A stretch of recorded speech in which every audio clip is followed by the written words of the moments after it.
So what's everybody drinking this week? That couldn't have been better timed. I'm drinking gin pon again. I'm kind of addicted to this stuff. Is that sake? Like what is it? Like, Let me get like a good angle to hold it up for the The viewing Ryan audience. Ryan Reynolds company. I think he's called it. hey, If you try gin, try aviation. It's amazing. Just fucking ice with it. I've It's got crazy. a bottle of Beefeater gin and a bottle of Tanqueray gin on my shelf right now that I haven't busted in either of them yet. But Very nice. Before we get started, is everybody okay with their webcams right now? Everybody's cool? I think this is all I can do for the time being. No worries, Eric. That's another thing I wanted to be a point of conversation today. Are we going to start a fundraiser for Eric's webcam? I think we should. should we start a fundraiser? Oh yeah. So Is it the webcam or is it the motherboard? I think we should. yeah, what do you Because think, it's Eric? not your internet. Because Alex was fine. Mm-hmm. So it's whether the webcam or your PC. Maybe a format would be worth Yeah, I'm trying. worried that it's the PC. You think it's 'Cause your I think- computer? I think my problem was my motherboard. Maybe some dust on it, or maybe some just fucking 12 years old. Mm-hmm. what's Surfaces, fucking up. the price of the Surface just dropped. Maybe get one of those. That's what I I got. don't know.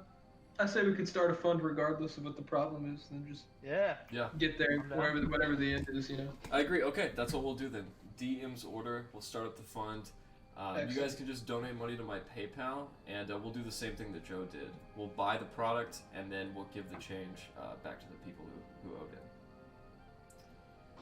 Well, I just sent it to you. You do what you want with it. Yeah. Okay, I'm gonna try that new mic. Garrett says it's nice. You sent me your PayPal, didn't you, Garrett? Yeah, it's Think I got just, and it's linked to my Discord account. It's garrettamazon@yahoo.com. Oh, okay, tight. It's 2-foot butt crack full of money. Too Yes. Well, thing. money's good. 1 2 1 2. Is it any good? Oh, yeah, there he is. Joe, you sound great. You're just Alright. flexing now. He used his old mic even though he knew his new one worked. Just to fucking Chris. do that to you guys. Yeah, well, when you gotta pee, you gotta pee, eh? That's right. And this headset, what I really like about it for RP, I just discovered this technology this year. It has a side tone, so when you speak, it goes through the mic and back in my ears, so it helps me do the role playing. Nice. It's like ASMR. My microphone's supposed to do that. It's got like an input for for that jack, but like it doesn't fit. I can't get a fucking like headphone jack to fit in there, so I don't know what the problem is. Every If time the someone feedback says is too long on that, Joe, you're gonna have speech impediments. that is how speech impediments develop. Yeah, no, because I think so. there are those. If you ever been on one of those websites that just plays your voice back at a weird rate, and it trips up your voice a lot. No, I didn't know this was a thing. Yeah, I really like the this side tone. I plan to fuck up with my sound card and have some fun playing, but that's gonna be in a level or two as I get more like a Superman guy. We'll see. All right. Well, without further ado, we're gonna clap and recap the last session. Gavin. Thank you. So, last week, after finally pushing their way back into the makeshift camp on the northern edge of the town of Bremen, our party of intrepid adventurers encountered the aim of their quarry, Sephyk Kaltro, and killed it. Afterwards, taking the dog sled in tow, grabbing it by the reins, and speedily bringing Garrett's lifeless body back to Bremen. You do see that he regains a little health, Alistair, and as your dog sled hits the snow embankment and comes to a concise rest, the door to the black-bearded brother opens, and out steps a very ragged-looking human woman. Small blouse, which is cut at the shoulders. You can see a dark leather harness beneath as it peers through the lightly colored clothes. And Alistair, you do not notice the tavern keep, Miles. As she comes out, I will come in! You're letting all the snow in! As she fans you inside, you look over Alistair, and you do see Garrett's body begin to subtly freeze again.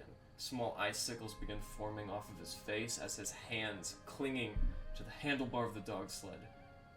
Now looks like it's adhering to it. What would you like to do?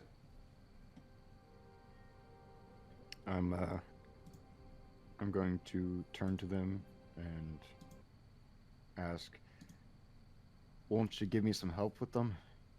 As I'm trying to pull them away from the sled and bring them inside, perhaps to a warm fire. Miles! Miles! Come down here and deal with this! At about that time, you do hear giant wood smacks as heavy footfalls litter the staircase. And you do see the very familiar visage, blonde, bearded dwarf that you know to be Miles. Hi, come in, come in! As he goes out and spots Garrett's body, he tries to leer him off and break the adherence made between his hands and the handlebar. As he does so, he strains himself, pulling back. Do you allow him to continue, Alistair? Yeah. Okay. As he grips Garrett by the waist, he heaves and hoes, and finally, with a very uncomfortable sounding snap, you do watch as the hands of Garrett free from the handlebar of the cart without injury. Picking him up over his shoulder, the stalwart form of Garrett, now rigid and rigor mortis like a statue, is brought into the tavern as well. As you sit there for a while, the woman with you all. Hi, it's that merchant boy! And he's leaking! At about that time, you do see blood flow out. Miles looks over. Hi, if he's got the blue daffodil, he'll turn back harder than stone every time he's healed for the next 6 days. There's only one thing that can save him now. What will that be? You wouldn't happen to have any diamonds, would you? I'm afraid not. Hey, at about that time, he looks over at the female next to him. Sorry, Gelly. He reaches out his hand and leers over to a ring she wears. As he flexes his index and thumb finger, he pops the diamond free. And what do you think you're doing with that? Aye, stuff it. You see, he brings the diamond in with his hand, and his eyes momentarily glow a bright yellow.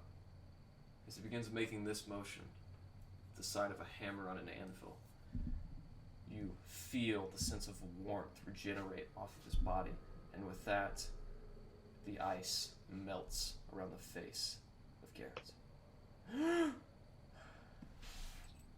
Well, looks like I've already done it this time. As he looks around. Miles. Cora. And who might you be? The name's Alistair. Captain Alistair. Well, nice to meet you, Alistair. Name's Garrett. And he's out his hand in an attempt to shake yours. Aye, your husband recruited me and my companions to come find you. I barely made you back here. So you're saying Keagan's here? He's on his way. Good to know. Well, you telling me you did this alone? Well, my companions are a bit busy arguing and bickering, so I took it into my own hands. And about that time, we do shift back to the rest of his bickering companions, as you guys are still in the very low-lit draft house which borders the southern portion of this makeshift bandit camp. You sit there with Latif. So it is that anything else I can help you with, or on me and Beat are free to go about our separate ways? I guess I've got a few. Okay, real quick. I guess I'll start ask you first. Are we talking to members of the mercenary group, the Zentarian mercenaries? Is that what they are? That's correct. Okay, and just for my clarification, they said, were they hired by Naerth Maxildanarr? That is correct. Yeah, you know that they've said that as well. Well, this guy isn't he just like the guy in the turban? He's just a guy with the Twisted Hand Company, and then the other guy's one of the Zentari, right? That is correct, Eric. Yes, he is a merchant who's working alongside the Zentarian mercenaries. Okay, so then for my further clarification, were they holding that fucking guy? Who did we fucking kill? Sephyk? Sephyk? Do they have him? Or I don't remember. That'd be a question for Latif, as you do not know that knowledge. Okay, excellent. So, with this Sephyk Kaltro fella that we've just dispatched, what's your stake in this? How do you fall into this? Why are you here? Well, as a twisted end trader, it is my duty and, more importantly, my job to make sure that everyone is dealt with fairly. However, in order to protect my stake in the business, we have had to rely upon, well, unreliable mercenaries. He looks over at the unconscious Peter, who is right next to him. You see, Kaliste is a place of many marvelous wonders and technological advances. However, they do not have a navy.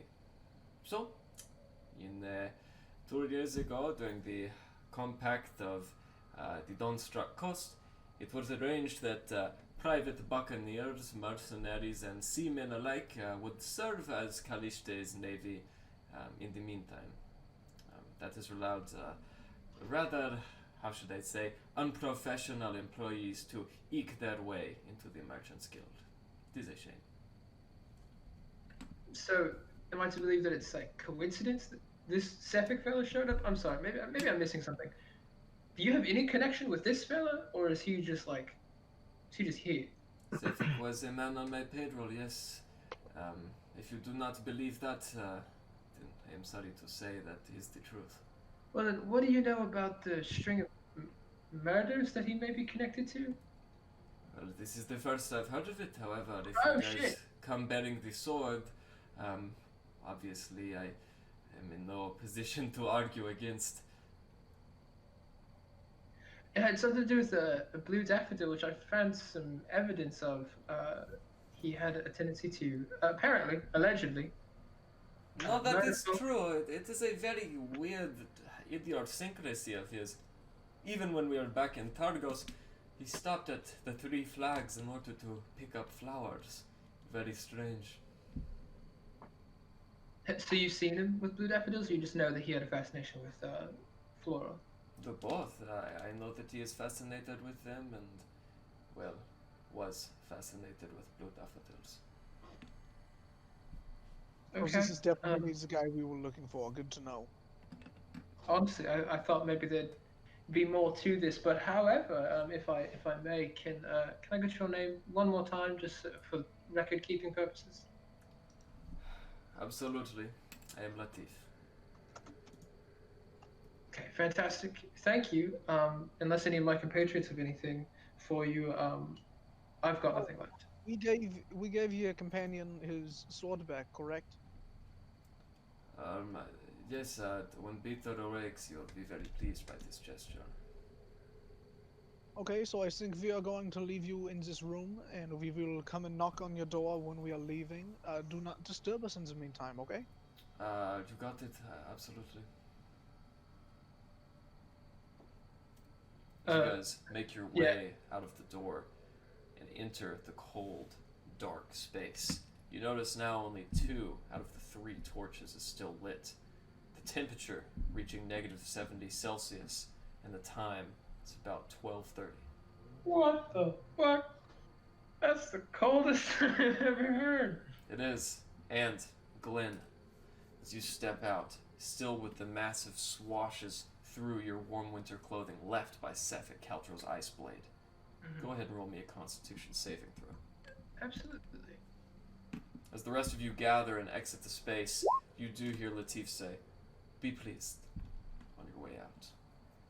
As you all look around there, you do spot the tracks that arc through the camp on the way out, etched by the dog sled controlled by Alistair. What would you guys like to do? Oh, should we brace the cold in the night and try to go back to the inn, or should we make camp in town? Layree votes we stay. I think Larry's got the right idea here. I don't think us trekking through the snow in the night is such a good idea. And I'm sure Alistair will keep our beds very warm. Well, maybe he's gonna come back and come to us. Maybe he's waiting ahead in the town here in this little village. Maybe he's gone looting some stuff. But if he yes, comes this is back, very he comes late. back, but otherwise, I think it is safe to say we will meet him at the inn. Maybe at this time it is, yes. Maybe the guy's life was at stake. That is probably accurate. I believe with my create bonfire, I can eat up a room well enough. Maybe we check the forge, or maybe You know, we stay. Just the forge, it would be so warm in there. Indeed. Maybe you all can stay the fuck out of there, and I can go and be in there for a while. Larry, are you saying you want to use the forge? Yes, normally you would use a bucket. You're very small. A bucket will do. A forge is a big fire to extinguish.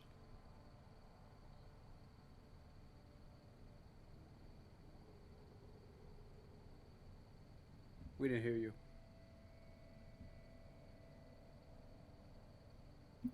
Oralis, I believe you have some tools that I could borrow, possibly. Some blacksmithing tools. No, I left them in there actually. They should be still there, unless Alistar took them to use along the way. But it's worth checking. I remember there's some swords and short bows on the guards that are probably still dead. Yes, it sounds like it is worth checking out. So you're saying that you do not have that? No, but they should be there. I did not take him. I saw them. I did not take him because they're heavy and there was a fight. Then no mind this conversation. Well, to the forge then. I thought you needed to PP. As you guys Yes. as you guys make your way into the forge now, you do feel the warmth, the aura as it washes over you as you even get close to the door of the makeshift building. As you walk in, warmed by the light and with your high constitution save, Glenn, you are just fine. As you guys all draw in now, unfortunately, as your dungeon master is reminded, the blacksmithing tools are gone. However, there is still a small hammer, a sickle, and what appears to be a number of chains used for holding heavy objects over an open forge in the case of heat treating.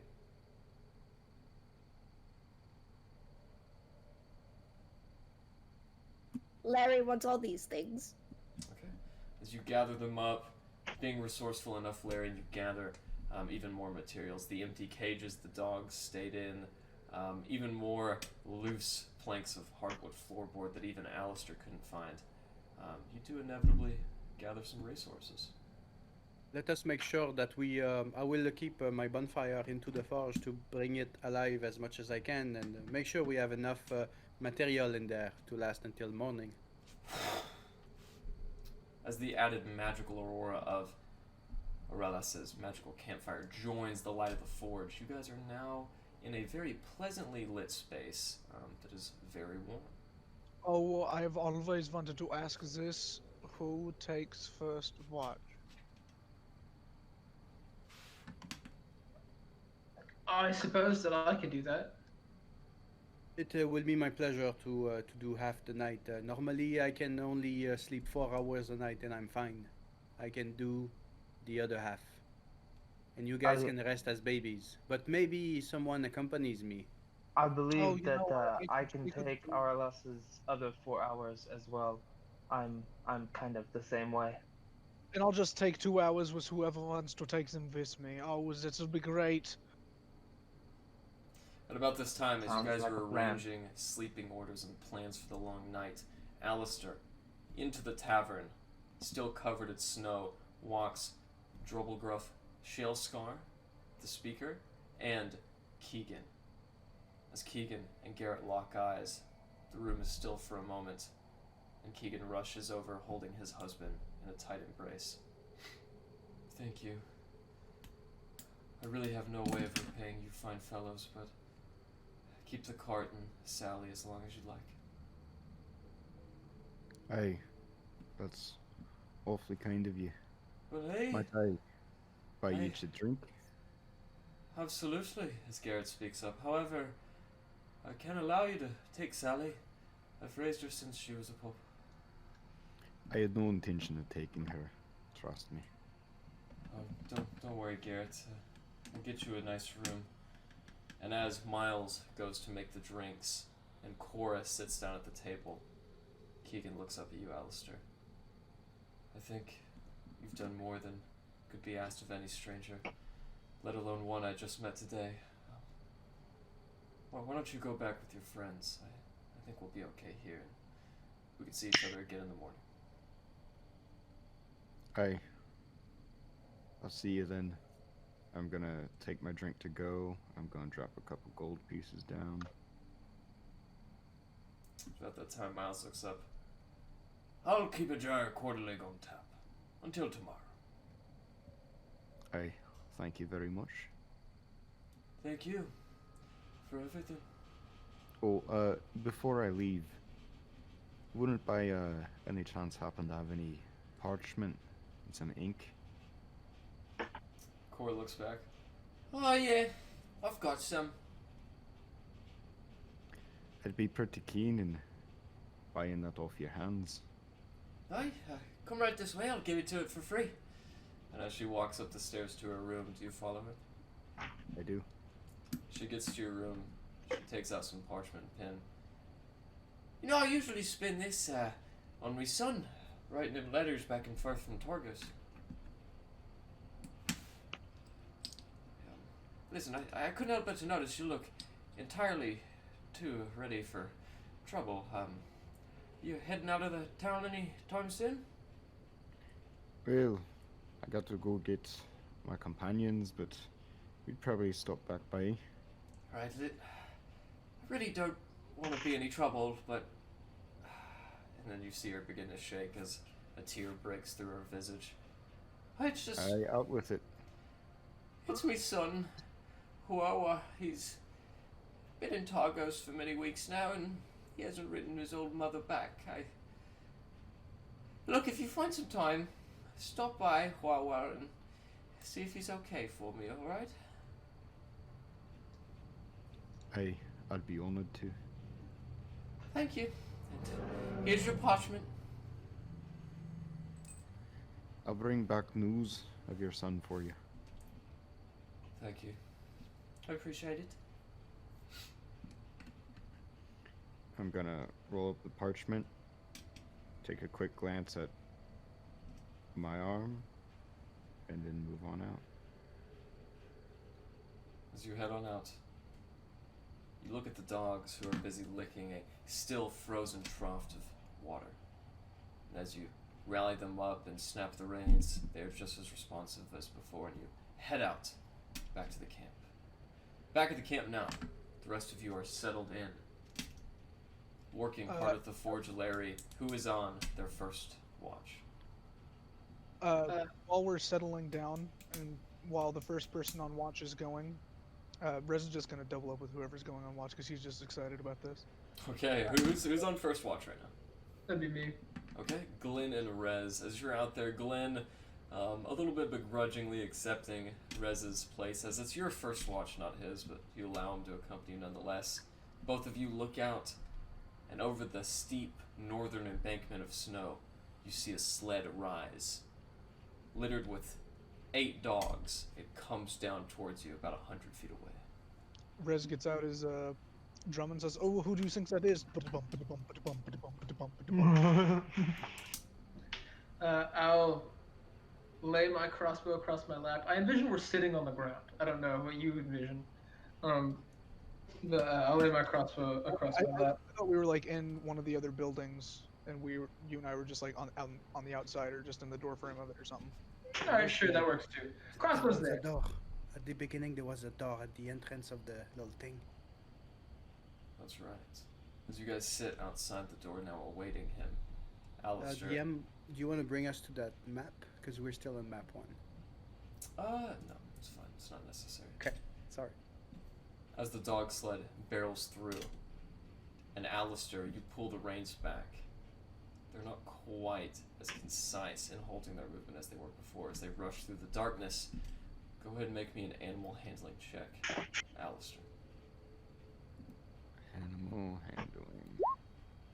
As you watch him pull back on the reins, the dogs come to a concise halt, and without even a fluff of snow or a loud noise, they come to a nice halt, and you do see Alistair, the lone rider, on the sled. Captain, I'll be honest, you made me a little nervous with that approach. Yes, Glad I you're didn't back see there. you were going to be coming back tonight. I had to take our friend back into town. He wasn't doing so well. How is he now? Much better. Aye, the tavern keep tended to him, cured him of his ailment. Now he's cozy in bed, with a strong drink, as any free man should be. Oh, that sounds wonderful. You know what you need? You look like you need something. And Tell what him what he needs. You need a song. I thought you were going to say some rest, actually. I thought you were going to tell him to go to bed. And then Rez is going to play Song of Rest. Okay. Alistair's gonna walk away. Alistair, as you walk away, you notice in the doorway some light flickers forth. Not just the light of the smoldering forge, but a new light brought about from Morales' campfire. As you peer in, Layree, what are you up to? I'm building a friend out of things. As you see her hard at work over the forge, using the makeshift mallet, which is not nearly as efficient as your blacksmith's hammer. You being an artificer as well, Alistair, notice that she is attempting to fabricate something with her tinkering tools. Aye, what are you up to there, you two-foot slaver? It's a beautiful, shiny me. Aye, nothing like a construction to boost your own ego. He's got cleats. And as you look at this makeshift amalgamation, Alistair, you can tell that Nilbog's golden club actually affixes like a knee joint, and the shaft of the rod makes the rest of the leg. Pieces of wood and scrap metal together form the body and the rest of the instruments. And you also notice tiny bits and bombules that Layree has meticulously gathered over her adventures are incorporated into the design as well. So I think Behold. tomorrow with some practice I'll be able to cast a mirror image. So this is pretty much what you are doing on your own way. It's better than me. Shiny, perfect, beautiful. Well, you're pretty adorable, Layree. I'm not gonna lie. Rez is okay. He's charming, but It has a wedding ring now, and it is mine. None of you can take it. It's mine. Hey, Larry, if you mind my asking, now that we're out here, what is with that rib cage? I don't think we're all here. Well, everybody's woken up by the arrival of... Of course, the noise is very disturbing. Gather round to see my creation. I've stayed at my post. Maybe we A bring the masterpiece. animals. Maybe we bring the animals in here, and they're gonna warm up in the first room.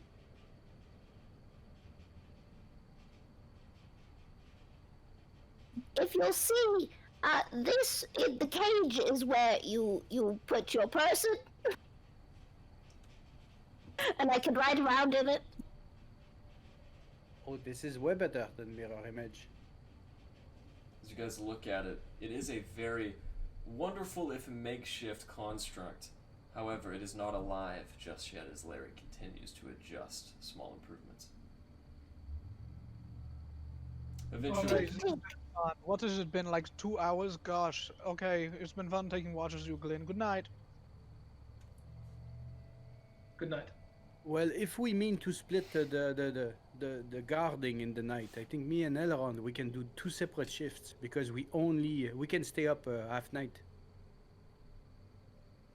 So Yeah, we and can I'm busy. Yes, as you guys do your watch, as everything calms down, I will start calling a familiar Okay. for 1 hour. Glenn, as your watch inevitably comes to a rest and you uh, shake off the. Actually, real quick, sorry. Just while everyone's having their conversation and I'm on my watch, I'm going to take the small stone that I have with a hole in the center.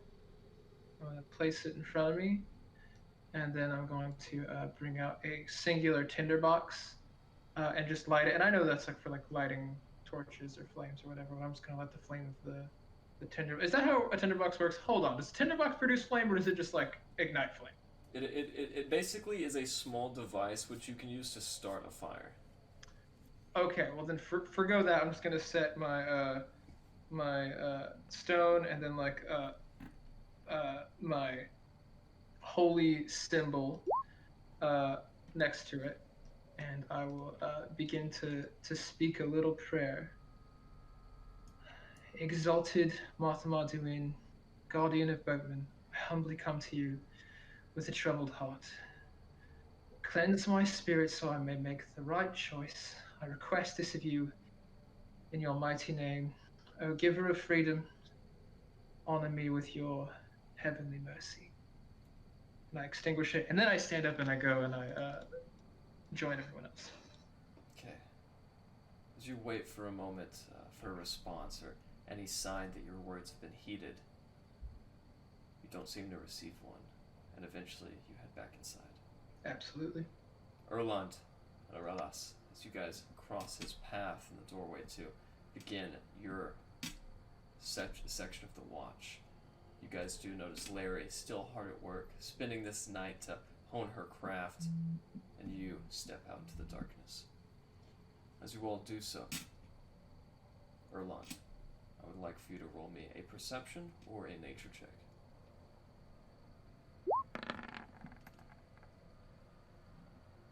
Erland, as you have a very close acuity with the stars, you look around in what is the darkest town you have yet inhabited. As you sit still looking at the stars, unpolluted from natural light, you do notice some lights appear new. New stars, are they? Unfamiliar celestial shapes at that, and as you look into the sky, you can't tell quite what these lights are, but you do not think they are stars.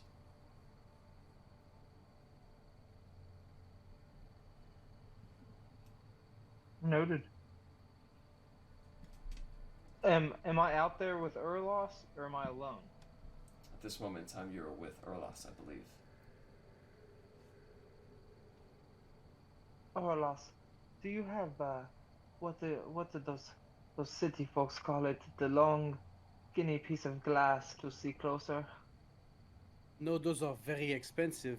Oh, Maybe Layree can do something with the melting and the forge and glass to have you see a bit better. But to see from far away, this is expensive shit. I just I can't tell what that is up there.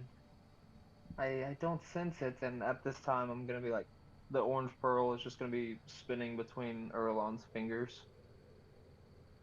This is the weirdest. You are a sea elf from deep in the sea, and then you're compelled by the stars. It is very, I would say, extreme and adorable at the same time. Is this where Maybe. you draw your powers? The stars? Yes, what happens if you are inside a building for too long? Do you lose your ability to cast? Not that I'm aware of, but I've never been inside a building too long. It is my home outside. I thought you would reply that. Well, I have this book of spells I'm practicing. I don't think I can help you with the stars, but maybe with time, we'll find some answers to what we are seeking. Yes, maybe.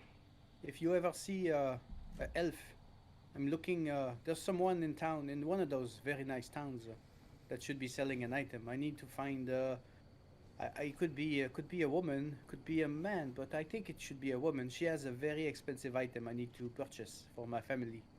So if you see anything like that, please let me know. Could you describe it for me one more time? Well, I'm not quite sure of the looks. Should be an elf. It's all I have for information. It's a Okay. boring merchant thing. Yes, I don't think you will be passionate about traders and sharing items for gold and money. But I mean to find that item to bring back. I will keep my eye out. Yeah, sometimes I'm in my books and I don't look around as I should. So as a group of friends, I think we can do well helping each other. I agree. I must be honest. I've never met another elf. You called it. I didn't know that I was an elf. Oh, that's interesting. So you were not always at sea. Not quite. I grew up strange. There was a person who saved my life, and I owe them a lot. Oh, that's nice. Is that person still alive? Is that person in those cities, or is that person elsewhere? I don't know. One day, they were just gone, and it was just me. Yes. Sometimes life is not fair, and we experience those things. I think there's many of us in the group that have not had the luckiest of life. I would agree, but I must we- say, it is nice to have such a close group of people to be around. From the other room, you hear Layree trying to one-up you guys, being like, I'm an orphan, twice removed! Yes, I have to find a book about kobolds. I'm gonna admit she surprised me every time, but An orphan, is that a rich term for something? well, I think I'm a double orphan baby! I think kobolds come from eggs. Am I right? I'm not quite sure. I have to research. So maybe there's a bit of an egg situation. I don't quite know. Sex education sucks, I have no idea. Okay. She has very good hearing, though. We gotta be careful. I think I'm going to, I'm just gonna go watch this way. And I'm just gonna Okay. kind of like walk around the other way. I'll be a couple minutes busy doing this casting with this fae I am trying to summon, and I'll be watching around. Alright. As you spend some time concentrating, you do finally gain the mental clarity as pinpoints of snow and white begin to culminate in a magical aura, and then on your shoulder, a white owl appears. Well, hello, you. And it flies off from your grasp. As it spins around your head a few times, the radius becoming wider and wider as it eventually comes to encircle the entire camp and then rests back at your feet, Oralas looking up at you. You have the face of a Orly. I had a pet when I was younger. It was Orly. I think that's how I'm gonna call you. And I will try to focus and see if I can see from the pet's eyes. I will try to let me please participate and join you. Has Erlon You do hear the sound as well. has Erlon had his meditation yet? Yes. So I've had my 4 hours. Yeah. During the first watch, you were taking your meditate, and now it's your time on the second Awesome. watch. So yeah, you would have had that rest. And as you focus and concentrate, your vision begins to blur, Oralas. As slowly you blink, and you don't see the owl. You see your own shins through the owl's eyes. Well, I'm not gonna lie. I find myself pretty attractive, and god damn it, in the snow, I am very dark skinned. I think I'm gonna be good in the shadows, but in the snow, I have to be careful. Well, this is quite useful, and I'll try to do some sounds as a bell. See if it works. Erlon's gonna walk around the building. Hola, what's all that noise? You're gonna just see Oralas with his eyes lost somewhere. He's gonna be Ollie's gonna just start flying and just hop on your shoulders and start picking at your face slowly. Oh, hello. Erlas, what is this? What's going on? I am very confused. Okay, I'll get out of the bird. So, this is my new friend, Ollie. Oh, hey, Don't you hi, don't you Ollie. think he has the face of a Ollie? Yes, he has the face of something that was trying to kill me just a couple seconds ago, but that's okay. Oh, don't you worry about that. Ollie should be very friendly. He's actually not a very real owl. He's more of a fae. His Ah, appearance is one of an owl. That's wonderful. gotcha. Okay. That doesn't make any sense to me, but thank you. I'll get Ollie to fly around and just peek on the roof here and there in the night and just. I don't think he has night vision, but if he has any kind of hearing or anything approaches, I'll be able to see it from inside. I'll practice that for tonight. You don't find much. However, you do peer into the room, which is now lit with another candle, the one which Latif and Beater now accompany. As you peer in, you do see that Latif has made himself a makeshift bed and roll, which he is sleeping in, and the guard is still unconscious in his stupor, folded over the back of a chair. I will share with my friend. I think from the other room, everything seems to be stable. They should be. Do I feel like they're freezing? Do you feel like they're freezing? No. Yeah. As a matter of fact, it would be rather chilly, but just being inside of a structure is enough to save one's life when it is this cold. Okay, everything is safe in the other room. They're not in danger. As the watches fall in that procession, Erland and Aralas finishing after Glyn and Rez finally comes around to everyone else's watch, and you complete them all, and then return back to your sleep, not seeing anything that would raise suspicion.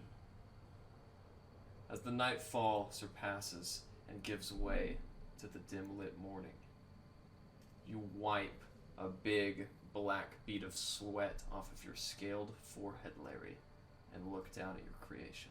The culmination of a full night's work. You have finally finished building your steel defender. As you look at it, and you take out your tinkerer's tools, looking around at your sleeping allies, you do the finishing touch and whack a nail into place. As that happens, I would like it to be me shining it, actually. do you like to what? I would like for my final actions to be shining and polishing it to perfection. Amazing. As you go ahead and add those last aesthetic touches onto it, you take a step back, and the room shakes for a moment. Those of you who are dimly in sleep become fully awake. Those of you deep in sleep what remain the there. hell? And you watch as this automaton slowly rears its head up. Breathe life, my beauty! It looks around as you hear the servos in its neck actuating. And then finally it locks eyes on you, Layree, and the bolts across its eye lower down, and it enters a passive, complacent state. You will be called Ariel. It seems to adjust its body in a way that signifies an understanding.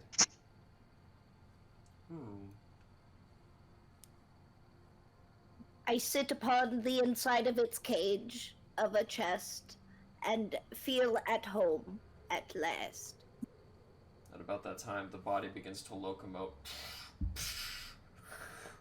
taking massive footsteps with its wood, steel, and other leg, which is made out of the gold rod. It hobbles. Very unequal ride, but nonetheless, you are overjoyed by the fact that your creation is alive. Erlon's It's gonna. beautiful. Erlon's, It's alive! Erlon's looking at this really confused, and so for the first time, everyone's gonna see, like, he's like really like flustered, grabs his orange pearl, and like boom, for the first time, like everyone sees like a little ray of stars pop up in front of Erlon's face, and he's like moving it around and like looking around, and he's like, "What is that thing? That's that's not known to men. No, Yes. that's no." Sidebar. Let's talk about that little orb with the lights and stars and that another time.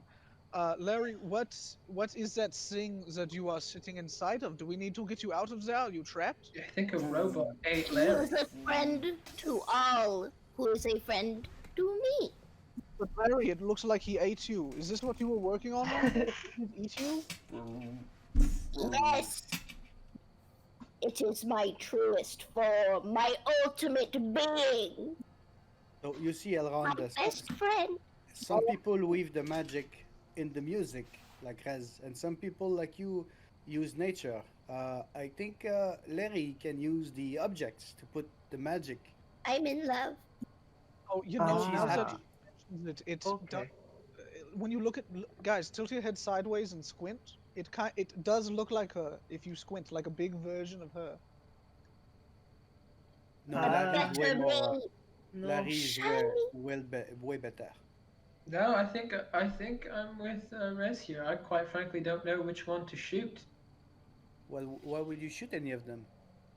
Well, that one looks like it's going to eat me in my sleep, and the other one. You will shoot neither. It is a friend to you. See, she said it. Speaking of friends, I would like you to not shoot this one, and I will make the owl appear. This is Orly. This is a bit of a fey friend, and he's gonna be helping us. And if he ever poops on you, just know it's sometimes me that could ask it to do so. Sometimes it is not. So we never know. Okay. Don't let him poop on my friend. Okay, so Larry has this big thing.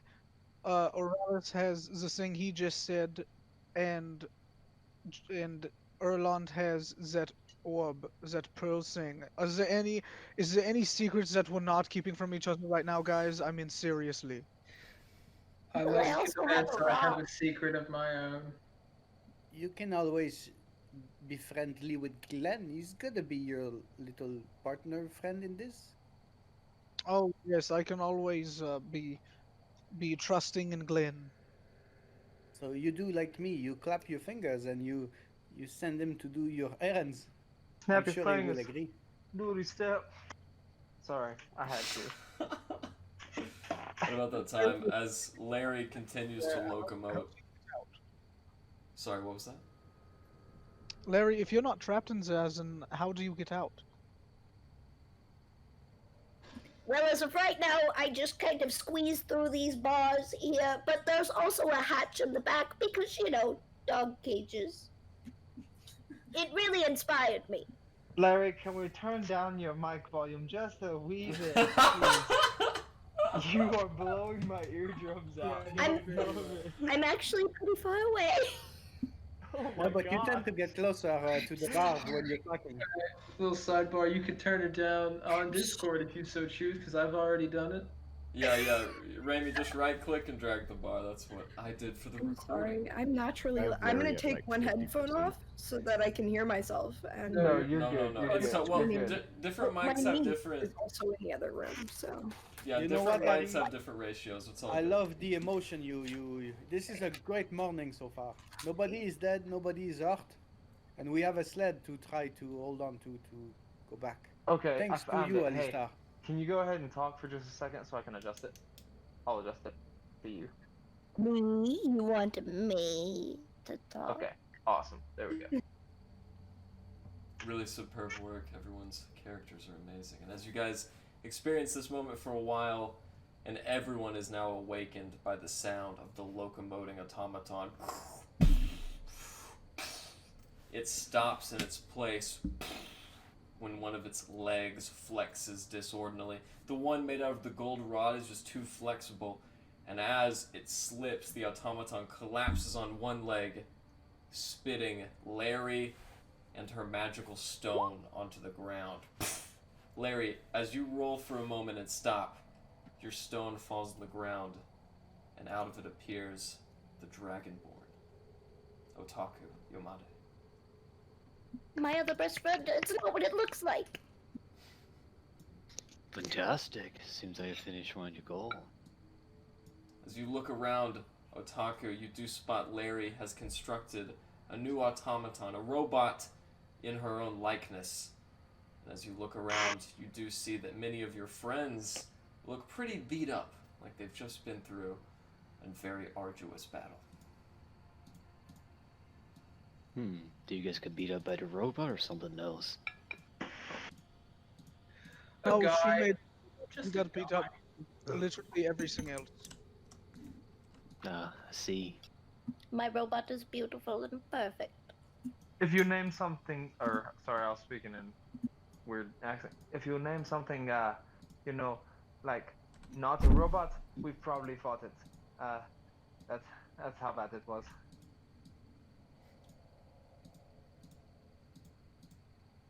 And he's okay. As you guys sit there for a while longer, you do notice through the windows and the very thin cracks in the wood frame structure of the building, dim light pouring through and signifying the beginning of morning. What would you guys like to do? I think we should maybe feed the dogs with some of our rations. The dogs that I didn't bring or say we will bring in the next room of us to survive the night. As you step outside, knowing that the dogs have weathered this night alone, you all see the sled is attached to 8 different leashes, which all dig right below the snow. It looks like the dogs have buried themselves. Very good. Let's actually take the time to bring them inside the first room that has some eat. And I have 8 rations. I'm just gonna waste 3 of them on the dogs, just sending them some bites and everything. Okay, yeah. And one for myself. As you dispense the rations evenly, making sure they all get their feed, they eat. Finally, one dog lingers behind the rest, the old dog, Sally. She kind of nibbles her food. You do watch as her body shakes and she... I thought Sally was with Garrett. He did want to keep her, but she is still attached Sorry, to the my reins, bad. as no one has yet taken her off of her harness. However, she does cry out in a way, or alas, you think that she wants more than just hardtack. Erlond, do you have any ability maybe to know more about what the beast is experiencing? I actually prepared something. You brought it up, and I didn't even know about it. But sure, I can talk with the little guy or girl. How? What's wrong? What do you want? I need some water. I'm real thirsty. Oh, some to the group. Some water, guys. She's thirsty. The creature needs a bit of water. Hold on. Let me see what I can do there. I'm gonna gather up some snow and melt it by the forge to give water to all the dogs. Those dogs, which are still harnessed, all of them try to make their way into the door, watching their new master head in. As you do so, they're all stopped at the doors. That's the length of their leashes, each of them going in different directions. They can't move the sled without direction. As you melt the snow down, you come back with the water. What would you like to do, Alistair? I'm going to, one by one, undo their harnesses to let them inside and give them a drink of water as they come in. Yeah, maybe while we have some rations in the morning, maybe they can get some eat back. As you watch them all dripping water and the room itself gaining the stenches of wet dog, you do, nonetheless, become a little happier at the sight of this heartwarming moment as each dog is dispensed an equal amount of water and is able to retain their body fat for another day. Once they're all tended to, Alistair's going to sit down with his parchment and he's going to begin drawing blueprints. Okay. Are you gonna make like another building like Larry did, but you're gonna be in the dog chariot with dogs? No, I got a little more refined idea. Because I was thinking maybe some like crossbows on every side, but maybe that's too complex. You know, I if we don't mostly want to just not share all of our interested in food, that. we could just throw this thing to him. I'm gonna pull out Sephyk's frozen head. Various that- the dogs look up at you and cock their head. We need that. Yes, Ah, yes. We Please ah. keep it heads. intact. Okay, okay. As you guys all gather yourselves in the morning, getting ready for the next day's journey, you do hear the dogs begin to growl. As you guys look up out the doorway, you see a very trepidatious Latif as he holds his hand up. Hey, I don't want to cause any trouble. I'm just heading out. Aye, be on your way. Be pleased. As he goes off, you do see a very wild-eyed mercenary behind him, kind of following in his tailcoat. He looks at you all very strangely, and then continues. As they make their way out of the camp, you guys are left alone with the dogs, your tools, and of course. Can I make your a new can I make a automaton perception friend. check on that? Sure.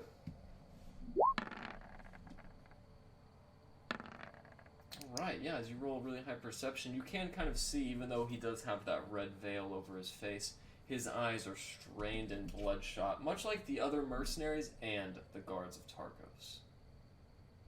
You think it might have something to do with that gelatin-like substance you've come across in various mercenaries' inventories. Did I get anything off the first guy? No, he seems to be a pretty transparent guy. That's the only real avenue to get out of the camp, so it seems as though Like, he was honest. nervous or not? No. Very nervous at the sight of the dogs, but he seemed to be truthful. Okay. Are we going to do something about the mercenary? No, we can't send that guy off on his own. If we do that, that's a death sentence. At least this way, there's someone to defend him. Was Peter with Latif, or was he by himself? I'm sorry. He was with Latif. He was with Latif. Okay, I just missed that. Carry on. Yeah, isn't Peter the mercenary? He is. Yeah, there's like a couple groups here, and I wasn't sure if Peter was still like knocked out, like still unconscious after like a whole night. I just missed that. Yeah, he is awake. As you guys sit there for a while, you eventually watch Latif and Peter make their way over the same hilltop. The day is young, and knowing that you guys only have 5 hours of really bright, dim light in a day, what do you want to do? So should we make our way back to the towns that had all of the inns, or should we go straight back to the sheriff and bring him this head, and then we can be like, oh yeah, and then we can go back to that town and solve the whole, rum. I vote sheriff and deliverance of head. Yeah, Yes. I think that's a good idea. Yes, if we go to the next city actually, and they find us with a head in our bags, this could cause some questioning. I'd like to go back and check on Garrett before we head out. See that they're still well off one last time. Alistair, maybe you have a have drink. one of bags that can hold a lot of stuff, correct? Aye, what of it? Why don't we put the head in that bag, and then they could never find it? Right, I'll do that. Very good idea. I'm gonna take the head out and look at it and be like, "I'll miss you," and toss it. I'm gonna put it in right next to the shattered pieces of heart. Alright, as you catch the head by the frozen icicle-like hairs that protrude forth, you grasp it before it can slink into the bag, and you arrange it with the rest of the items it contains delicately. So you guys eventually... While I'm looking in the bag, I'm going to take note of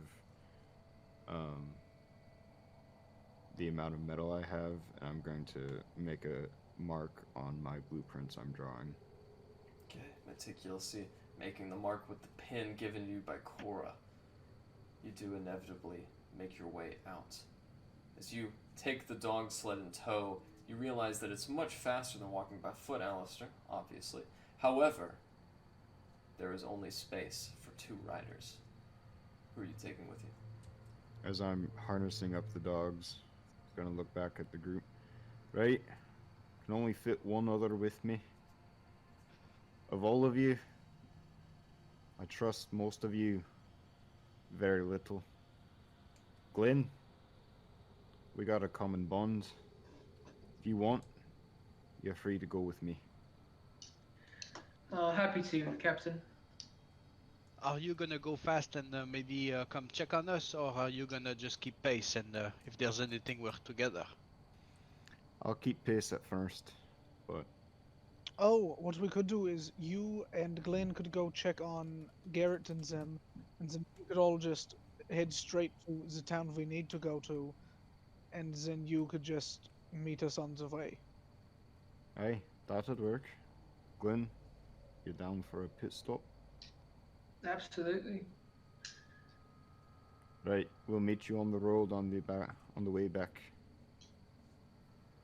Alright. Oralas, Erland, Layree, and Bartholomew, along with the translucent form of Otaku, you all just begin heading straight east on your way back to Targos and then inevitably Brinchander. However, Alistair and Glenn, as you make your way up, keeping a much too close grasp on each other as you're both huddled over the bars, warming each other inadvertently with your body temperature, you inevitably make it back to Five Town Square.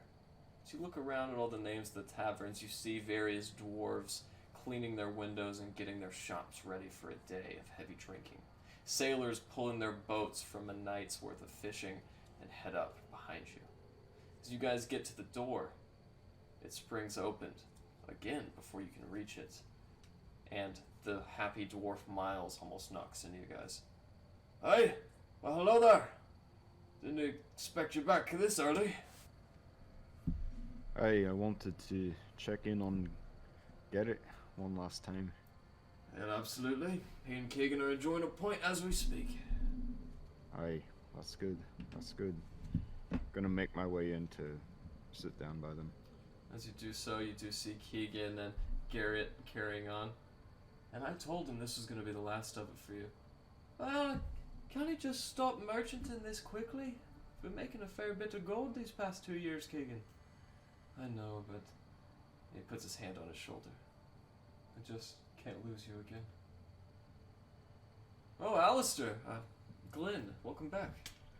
How are you guys doing? Aye, we're just fine. Wanted to check in on you, make sure you're alright. Well, I'm doing very well now, thanks to you. So, I brought your dog back.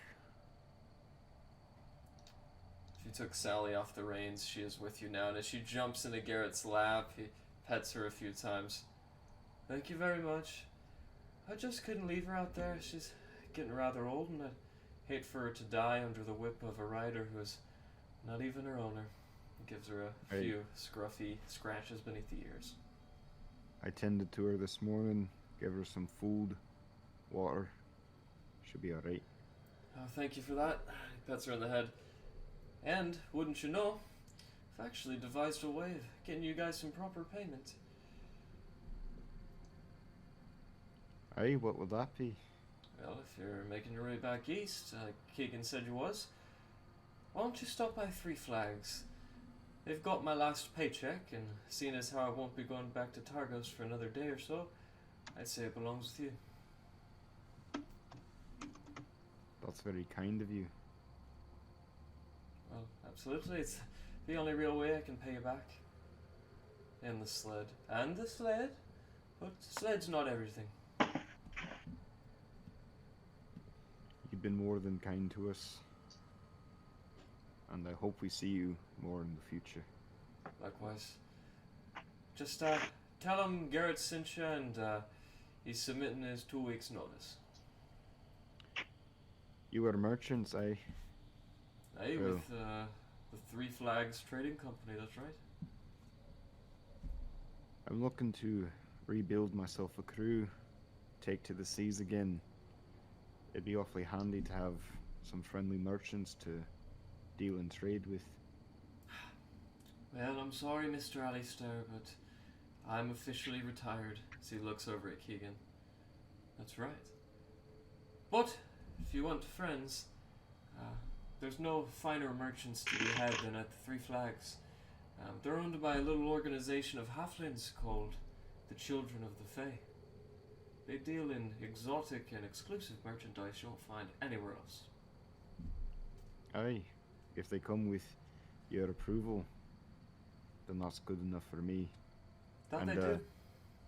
Here, happy retirement. I'm going to give him 30 gold.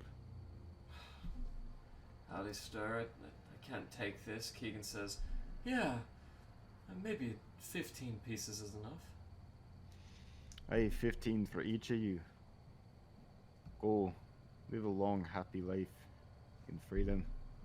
Oh, you wonderful bastard. And he brings you in close and kisses you on the cheek. Thank you so much. Really. This is going to make so much difference in our lives. Aye, I hope it does. And I'm going to make my Where did you leave. get all of that? I've not got near that much to give to all these people. Some people managing their Can we goals. say that 15 of it's from me? Aye, I'm going to turn back and I'm going to say that 30's from me and my crewmen here. You'll never find a more noble paladin in all the seas. Well, thank you so much, Glenn. Anytime. Happy to be here. Love helping. It's great. It's so good. As you guys turn around and leave, Miles catches you at the door. Oh, and before I forget, here's that jar of quarterleg you wanted, Mr. Alistair. I appreciate it. He gives you about a fifth of a bottle. As you guys leave, you do hear the sound. Hi, Keagan! We finally got enough dough to visit your pops back in Brinchander. Oh, don't remind me. And the door shuts behind you. The rest of you... Oh, go ahead, Glenn. You were doing some serious networking in there. Aye, always thinking ahead. God, you're building some connections. It's a good idea. I thought this was more of just like, I thought we were just gonna pop in, be like, hey, glad you're still alive. I didn't realize we were gonna pop in and be like, hey, here's a bunch of money that I totally could have put up. And Aye, Glenn. develop these future connections. I didn't realize that was part of it. I would have prepared more. It's important to take care of friendships. Are we friends? This is real. Are we friends? Of the whole group, aye, you and me, I'd call a friend. Great. You're my friend too. You were good enough for Yellowbeard, you're good enough for me. Alright, let's get to driving. I don't want to talk about this anymore. Right, I'm gonna mount back up with Glenn and head off to find the rest. Mush. And as the rest of us are walking, Erlon, is he capable of like picking twigs and sticks and like making arrows? Making arrows, probably not. But you can gather the hard materials and then buy a carpenter's kit next time you get in town. Or if you know someone with one. Yeah, Just saying. since Layree just spent all night building, and I know Larry's walking with us, are you capable of building arrows?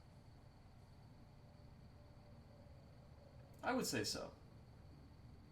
Yes. Possibly for a price. I can give you a half gold per arrow, say 30 arrows, 15 gold. I'll get all the wood. Perfect. And so on the way there, he's just gonna be hacking down trees with like his sickle Just kind of cutting off little pieces and tossing them over to Layree. Boom. Tink tink. As you guys keep track of the hardwood and loose-lying timber that you accumulate, you soon run out of foliage to hack as you guys begin to cross the Shainagarn River. The same riverway that you guys had previously crossed on your way to Bremen, you now cross it the opposite direction and in broad daylight this time. So, just to the south of Bremen lies this very low-lying river, stretching westward from the Mare Duladon. You guys cross it very easily and without trepidation, as it is a very massive stone bridge. However, as you guys look down from the bridge, this is everybody except Glenn and Alistair, you guys see two humanoid figures, a very portly man next to his little daughter. They sit over an open hole etched and cut deep within the icy mare below them. As they sit there with a small rod, you see the father clink back on the reel, pushing his weight back and resting his heels against the hole. He brings it out, and with the added force of his body weight, he catches himself a knucklehead trout. As the trout flips around, he grabs it by the tail and smacks it against the ice. Hey, yes, that was nice. Oh, Good congratulations! It was quite a kid. Hearing this applause, the old man kind of looks up over the bridge, which is 20 feet over him, and gives a thumbs up, at about which time he gives the rod over to his daughter. You see, he shows his daughter how to use the mechanism, and all the while you guys are marching over the bridge. As you guys get to be directly over the two of them, the daughter has cast her first line and is busy fishing. I need a marching order from the five of you, starting with who's going first and ending with who's going last. I'll be last. Erland will be in the front. Okay, Erland, Otaku's in the back. Behind Erland. Okay, Erland, Rez, and since Layree the last one, you're going to be behind Rez. Joe, with you're Otaku muted. in the back. Oh, there you go. I'm not quite sure. I'll just fit in the middle somewhere, I guess. Okay, in between Rez and Layree. As you guys march over, Otaku, you're the last one. And as you look back over the bridge, you watch as suddenly the little girl with her fishing rod is pulled and dives deep into the icy hole. Her father frantically dives in, but he can't fit. He's too wide and rotund, and as he dips his hands in, Hey! Hey, we need help! Erland's gonna turn real quick and immediately notice the girl missing and run and just do a full dive through the hole, going straight down. As you sprint up, he's already talking. She went into the water and it pulled her straight and I need help! And then you dive like a swan. As you dive in, Aralas, you can't quite tell what's going on, but you catch the ankles of Erland as he disappears inside. Erland, as you dive inside, give me a Constitution saving throw. As even though you're in warm winter clothing, you are now sodden and wet and in very icy cold water. Constitution.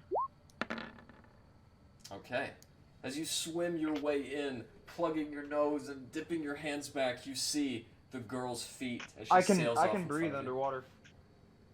Can you? CL. Can you? Then that's fantastic. As you continue swimming, the icy water whipping up, you don't suffocate, and you do swim adeptly enough to grab onto her ankle. As you do, you try to lich her free of the fish's maw, and as you do so, go ahead and roll me a strength check. While he's rolling strength check, I'm gonna tell the old man, grab the side of the rope. When I pull, just start pulling back, and then Alright. just hop in. Okay. As you grab her ankle and you pull once, you free her, and you watch as she's screaming and her air is escaping her mouth in bubbles as she reaches for the fishing pole. And I'm going to rip the fishing pole out of her hand and, like, push up really fast. I have a swimming speed of 30. Alright. Otaku, So- as you are around the mouth of this giant hole, the very portly sized man looks in. Lily! Lily, are you there? And about that time, breaching from the water is Erland, holding this little girl in his hands. And I'm going to like hit the ground and then set her down really softly, and I'm gonna make a medicine check to see if she's breathing, if she's all good. She is, and as she's coughing, you do pat her on the back to get the rest of the water out of her lungs. Her father scurries over to her side, almost slipping on the ice beneath him as he rushes over. Oh, Lily, are you okay? Yeah, I'm all right, Dad. Oh my God! Oh, thank you so much, strangers. Oh God! As he looks around at the Dragonborn and the sea elf in front of him. Oh my God! I don't know what I would have done if y'all didn't show up when you did.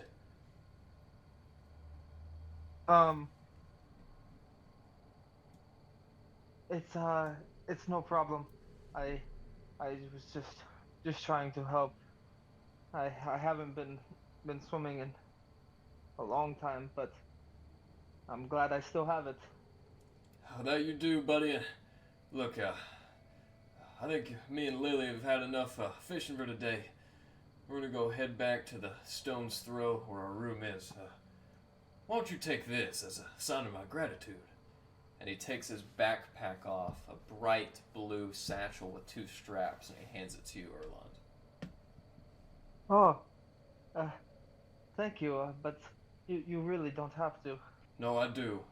We were gonna put that trout back in the water anyways, and since his friend so deviously dealt with my daughter, why don't you take the trout we already caught and keep it cool in that cold snap bag of yours?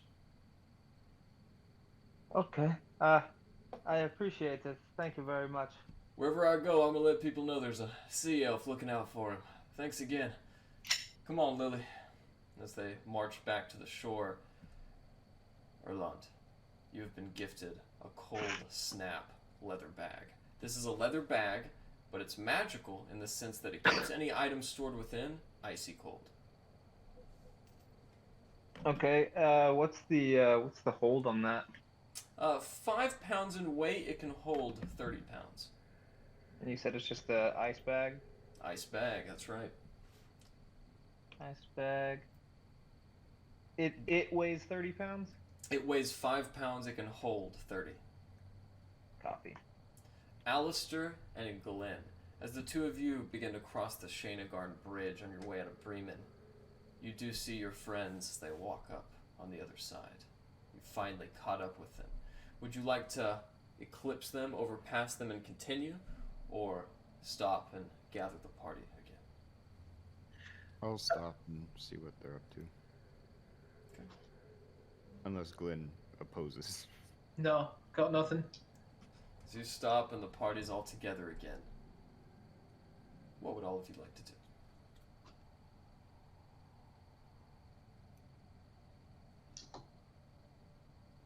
I can't control the weight on my character sheet right now. It's okay, I'll get that figured out for you. As Thank you guys continue on your journey all the way back to Targos, at walking speed, it's going to take you guys at least 4 hours to get back. It's approximately 10 a.m. as you guys walk onto the perimeter of the city. As you do so, the day is much more overcast, just naturally darker, added with the rime. The dim light is especially dim this afternoon. As you guys get closer to the walls, you see a horrendous sight. Poking out of the west gate and on the sloped embankment on the way to the entrance to the city are stabbed 5 pikes. Plunged deep into the snow, they are adorned with various decapitated heads. Shit, who do you think those heads are? Do we recognize any of them? Can we even Excuse my dark humor, but at least they're not us. I'd like to go inspect the heads. Glenn and Alistair, as you guys are together in the group, a little bit ahead of the rest of the marching party, you get there first. Go ahead and make me an investigation check. Investigation. Nice. As you look at the heads, you do identify them. They are not Jameson, nor Blimmy, nor Huarwar. However, that big, stocky sailor that was in the tavern that day, along with another one that you didn't get the name of, has been decapitated and their heads put on these pikes. From what you can gather, these are the various rebellious sailors who have finally been dealt with by the Centauri. Alistair's going to stare at the decapitated heads for a little bit longer than one would normally suspect. Rez is going to walk up to Alistair and just stare at them with him for a while. Just say after a long pause, "What do you think happened? Do you think it was quick?" I think I'm not sure what to think. Death is something none of us can seem to escape. No, it does always the final enemy in all of the great stories, doesn't it? Do you think this was the handiwork of the Centauri mercenaries?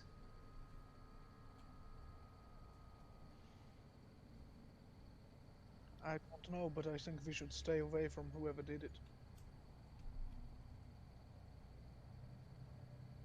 I don't know. I hate being in a place knowing that acts such as this can happen to a group of just rambunctious sailors, as far as I remember. I suspect Max Lander. Yeah, since our last little escapade, I'm growing a little sour on the man. I thought I maybe liked him at first, but I'm starting to wonder.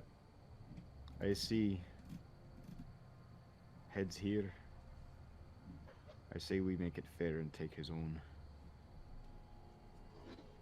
I agree, and we said we would go back to those towns, that town eventually, correct? Because there were so many taverns, and it was be a shame to just, pass up all of those taverns. You can do your little song and dance for all the drunkards you want, as long as I'm not around to spoil my stomach. Oh, you know you love my music. Let's not get too far ahead of ourselves when we go in there. Let's make sure we know who's done this before we go start taking swipes at Naerth. There's something I might need to tend to before we rush into such a fight. And he's gonna grip the side of his arm just a little bit. As you guys are at this juncture and you finally gulp down the fear and anger, the remorse you have for not defending the sailors, there is a choice to be made here. Would you all like to circumvent the town and continue on to Bryn Shander, or go into Targos? Should we go in here while we're here? Or do we want to go past it and come back? I say, let's go in, take the night, prepare ourselves. Is it not in the morning? Is it early in the morning right now? It's currently 10 a.m. Aye, but we should take the time, ready ourselves. Yeah, rally. Rez, maybe while you're going around and doing some performances, you could maybe pick up some information on what happened here with these heads. I feel like if any of us are going to really be able to make people spill some secrets, it would be under the guise of song and drink. Yes, I do very much agree, but if we are going to go into these taverns and I am going to play, I'm going to need to ask at least one of you a favor. What's the favor? What town are we in right now? We're outside of Targos, right? Yep. And we are going to not Bryn Shander. We are going to... No, we are going to Bryn Shander. Yep. Okay, sorry. It's all good. There's some business I made a promise to tend to while I was here. Glenn, I'd appreciate if you joined me, as I'm sure Garrett would appreciate as well. Would you gentlemen not believe it's best that we go back to the other city, deliver the head, and maybe we get some nice with some nice added weapons or items to help us if we are to fight in this very town. I've got some things we could use. I I've been think- carrying quite a bit. I just think staying too long in this city, if there's danger for us, maybe we come back later on. Let's maybe take this trip as like an information gathering journey. We'll send our little face res in there. We'll just gather some information. Maybe we can worry about the dangerous aspect of what might be going on here later. But I think right now maybe just some good talking, and whatever Alistair's got to take care of, and then head on to Bryn Shander, right? That's where we're going? I'm so sorry. Yes, I do agree. But about that favor, I am going to need at least one of you to be my hat monkey. What? What now? Layree. I will need one of you to carry my hat. Yes, I know you've hardly ever seen me do this glorious thing. I need one of you to take my hat at the end of songs and go around to the crowd that has formed and say, you know, just if it's a hat, like, hey, give me coin and silver. Oh, Layree, you can let your robot do it. No, I'm not letting that thing touch my hat. Okay. Good, your hat isn't worth it. It's not shiny enough. Larry, you would be Yes. collecting shinies from quite a few people. Yes, that is true. Sometimes when they don't have gold, they throw in, you know, jewelry or something. I don't mean to interrupt, but I'm Layree intrigued. she tends to keep the shinies to herself. I think if you pass the No, hat, if he does this for me, she can keep all of the shinies that she wants at the end of the day. I just need a hat monkey to make the performance seem legit. I will be your hat monkey. Larry, I do appreciate it. Although you do fit the description a little too accurately. Thank you and fuck you. well, you can put on a very nice performance, I'm sure, with your little robot friend. So if we are to stay in this town here, we only have a couple hours if we mean to try to go back to the other town before the night falls too harshly on us with the cold. We have us hid. What's the rush? Well, maybe after a couple of days it's not going to be recognizable, and I just think if we stay too long in this city, we're going to catch a fight. You're only staying for the night, correct? Hey, we take the day, spend the night. Perhaps our blades will taste blood, perhaps not. Either way, we can make our way in the morning. Just want to throw out that there might be a little bag somewhere that keeps things ice cold if we want to make sure the head stays in tip-top shape. But like, are we sure that we're Across the ready? table. Exactly. I don't have, you know, a lot of room taken in this thing. I think it's just a fish, and it's a big fish, but I can fit maybe something else. I'm gonna pull out the head and offer it up for him to keep it cold. But I'm going to take the other heads off the pikes and put them in my bag. And By about my that time, calculations, go ahead. as the skull is transferred into the cold snap leather satchel and placed in your inventory, Erland, you go to take the heads off the pikes when you hear a discontinent voice. Hey! What do you think you're doing over there? Don't touch those! And as you look on Alistair, above the palisade, the wall which circumvents Targos, you see one of those guards with strained eyes. As he looks down, oh shite! You see him duck down behind the wall and scurry off. You hear his footsteps as they dissipate from your range of hearing, and eventually the doors eke open, one and then the other. As the two massive doors are finally opened, you see a guard scurry forth. I'm sorry, I didn't recognize you at first. And as you look, Alistair, it's Alvor, the guard from your last time in Targos. Listen, do whatever you want with them heads, but Maxildanarr wanted them on display. Aye, and that's exactly why I'm taking them down. Pay and respect. I understand. Sorry again, I didn't mean to interfere with official business. And he goes, No, just could you point me and my little friend here towards the nearest inn or tavern? oh, absolutely. As you make your way inside of the city proper, you can see over to the east. Treglio's affordable, but the closest one is Three Flags Sailing. It's over on the eastern dock. And he points it Which out one to you. is the most luxurious one? Well, the Kalishtan Arms, of course. Yes, that Well, is I- the one we are gonna catch a fight in if we go. So maybe the other Yes, one. We should go to the Kalishtan Arms. A fight, huh? No, fight. no. Well, yes, I think we should avoid that one. That's the one with the tiefling. I hate to Most Chinese interject should be here, low. but didn't Maxildanarr also offer us some coin for the very job we just finished?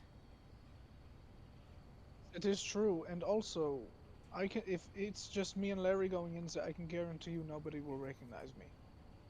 I have a very forgettable face. Hey, something to she's do with not- that tattoo?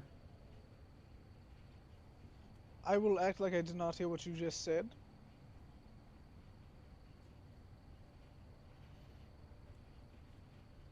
Look, is that Dragonborn a friend of yours too? No. All course. right. Then he can't come in the city. No, he's with us. He's very, very friendly. Best friend. That's right. Hey, the short one here considers him more of a pet.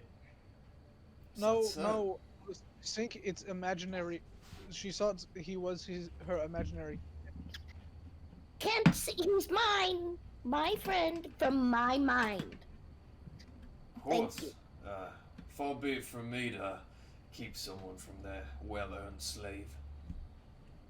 Aye, she is a slaver. Some of the Oh, two richest men in Call it Targos what are. you will. I'm good to him. Look, just, you might want to stay away from Triglio for a while. There was a bit of a scuffle the night before. Thank you. Scuffle?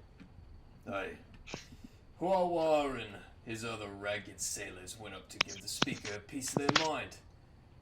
Next thing I know, gunshots ring out and 4 of the sailors are dead. Huarwar, that Hey. kid, even got banished from the city. Pity. Where did you last see him go? Huarwar, heading east. Some of the guards murmured something about him fleeing off to Keagan and Garrett, but I bet he's frozen to death somewhere between here and Brinchander. Right, Glenn, with me, I'm gonna take off immediately.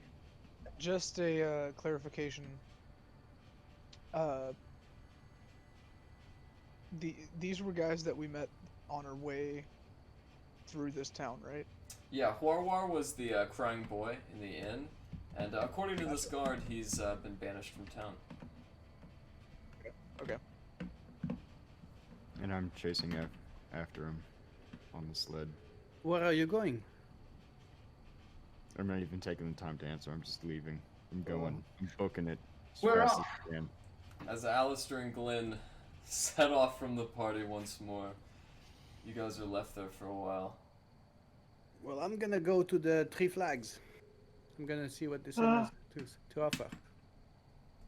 Yes, Larry, I'll join you, I guess. I don't don't you really and know me- where I'm going around here. Why don't you and me, Larry, find our way to the Kalishtan Arms, okay? I Dungeon Master. suppose. Okay. As you guys find Three Flags, or alas, you walk in and are immediately greeted by a very fresh-faced and happy young woman. Black braids that come down her hair, bare feet with fur on the top exposed. She looks at you. Oh, hello there! Welcome to Three Flags. How may I be of service? Well, we are passing in town looking for maybe some work, and a couple drinks today would be lovely. We have some friends running errands all over. Absolutely. And as the sound of viola and other stringed instruments appear from inside, you do spot a very young halfling bard as he strums away on his lute in the corner. Well, absolutely. Just talk to Elrin behind the counter and he'll get you sorted. Elrim. That's right. As you That's look back, perfect.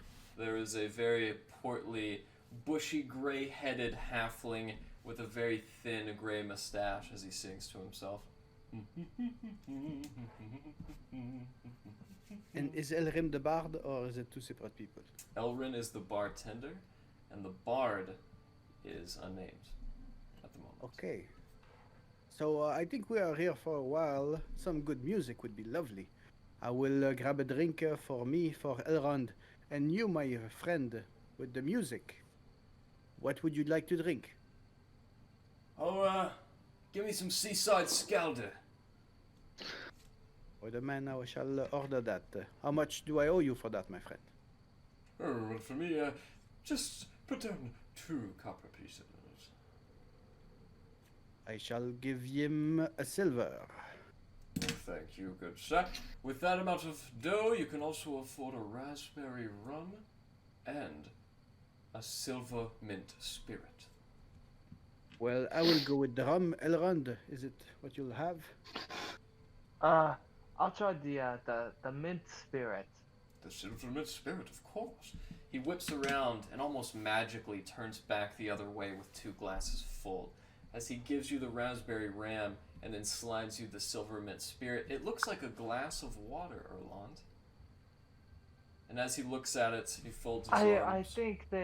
I think they just have fancy names for water around here.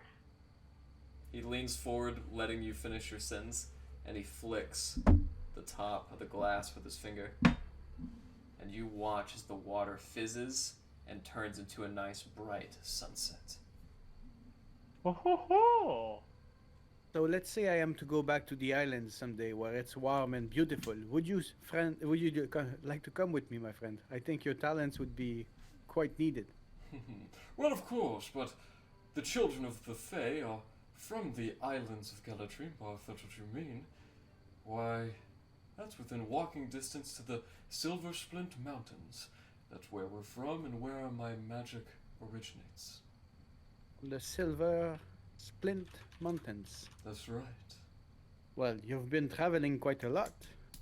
It is the children of the Fae's duty to travel and spread good graces wherever we go. I will have Orly pop on my shoulder appear. So, speaking of Fae, here is my Fae friend. We have a lot in common. This is gonna be a good day. I think so.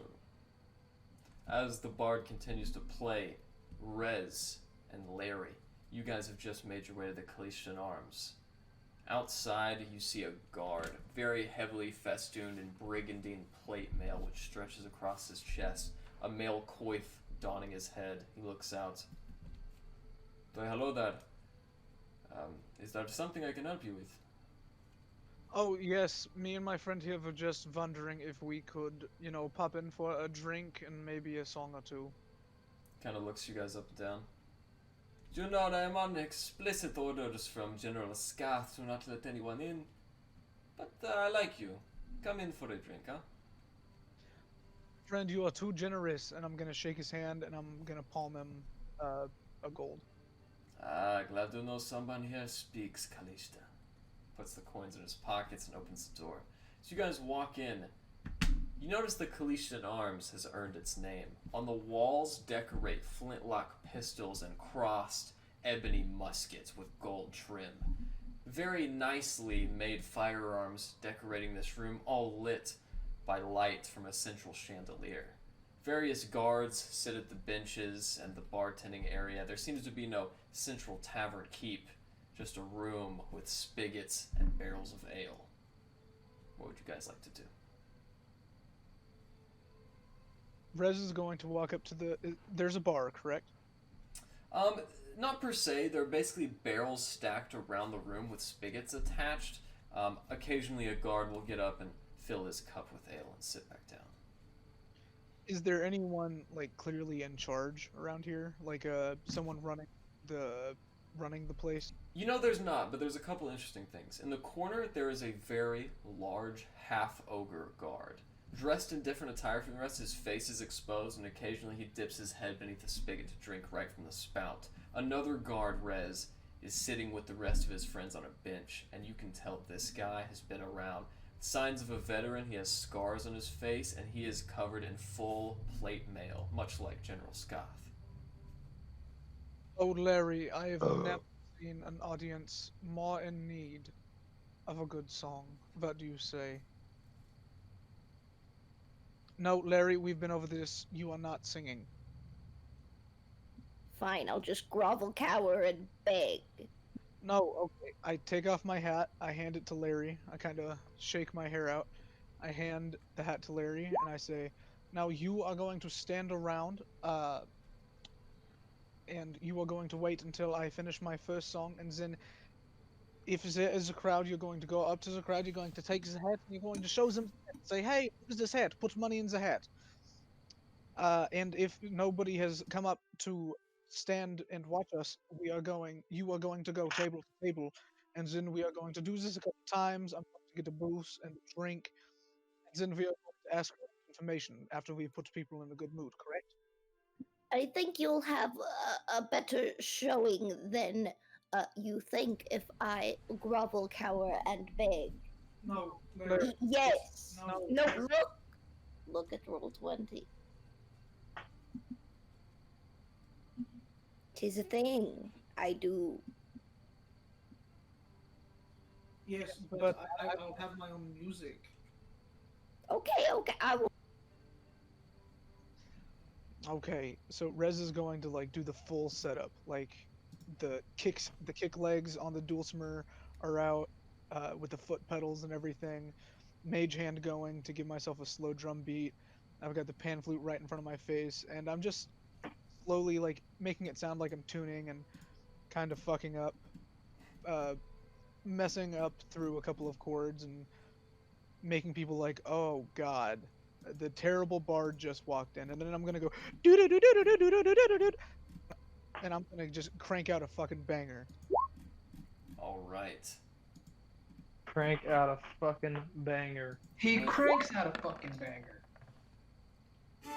And he cranks. Look at that fucking banger, bro. Fucking banger, bro. With that, the music swells and crescendos to proportion. Though the guards don't express it much, you do catch them kind of nodding to and fro in the rhythm and delightfully being pleased. As the song continues and it comes to its crescendo and falls back down, you hear a nice light Kalishtan applause as the half-ogre brute finishes his last swig from the barrel, walks over to you, Layree, and puts one platinum token into the hat. That's all you got? Oh, Larry, that's fine. Thank you very much, sir. Thank you.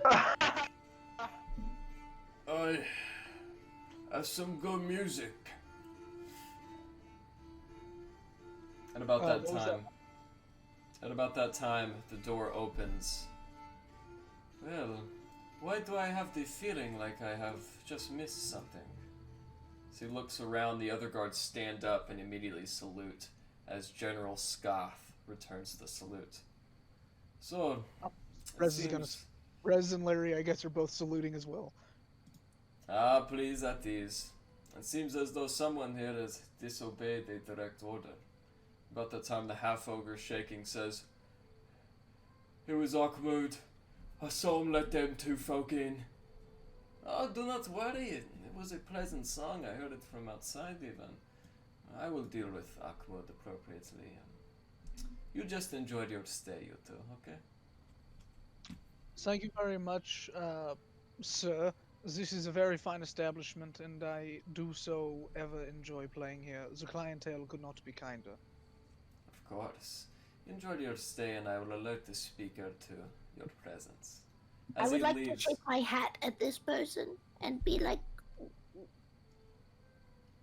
oh, of course. He flips you one copper piece. Thank Be you very pleased. much, General. As Scoth turns on a heel and heads out the door, you see through the glass pane, as he unsheaths his saber and he brings it up. As he lowers the saber, puts it back into his sheath and walks away, he gets 10 paces out before the body guarding slumps over and dies The music in front breaks of the door. for like a moment, and Larry and I look at each other like, oh shit, did that really just happen? Oh my god. And then the music's gonna pick up kind of awkwardly. That's almost exactly what just happened in the music. That's crazy. And as it picks up again, the rest of the guards sing to and fro, and then you hear the tapping of a foot nearby. That is very nice. Please, keep it going. As you look over, you see the balding head of Speaker Naerth Maxildanarr. And that is where we're going to stop for a bathroom break. Holy shit. Oh no. Oh no, guys, what have we got? Wow. Really? Well, this is how you split the party and everybody dies, and we are having drinks. Very And I shake my hat at this person. But anyways, we are all back from our bathroom breaks, a whole party full of quick pissers. And that means we need to start off with Alistair Club. and Glenn. Alistair and Glenn, as you guys go forth from the other side of the town, make it out of the other side of the gate. The guards barely have enough time to get it open as you mush past. 7 dogs in tow now. It lifts slowly to the left. And you guys, I will say, can get to Bryn Shander in 4 hours. 1 hour has already elapsed from the other time when Oralas, Rez, Layree, and all of them went to their respective taverns. As you guys go straight east now, you look, and the question really is, how long, Alistair and Glenn, do you want to spend looking for Huarwar? I have a question. Go ahead. So I have a set of navigator's tools. Could I use that to help in the search? You could use them to chart your location with the stars, which are present with the Aurora Borealis, keeping them into view. However, you know that you're heading east, and you know that way is north and that way is west, so the navigator's tools wouldn't really be too handy at this moment.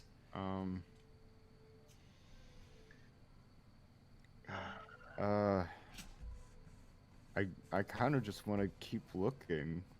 Okay. What do you think, Glenn? I think that's a good idea. I made a promise to his mother. Absolutely. And we will do whatever we have to do to find him. You know what? I know both of us have our training. Out of the two of us, which do you think is the most keen at maybe finding someone who has recently left a space? For reference, my nature is 0.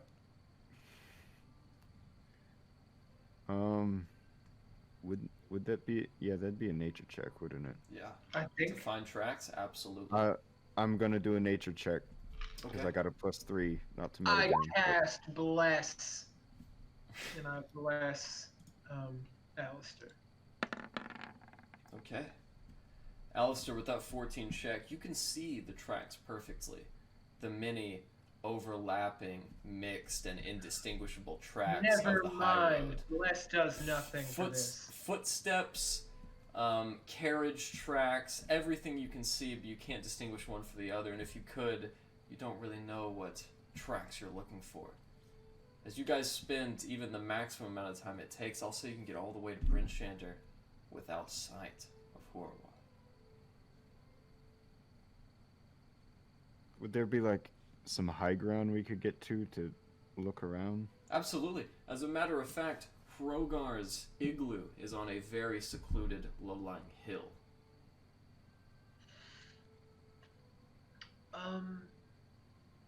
Honestly, fuck, man, you might have screwed up bringing me along. I think maybe Arliss and his damn owl would have been a better choice.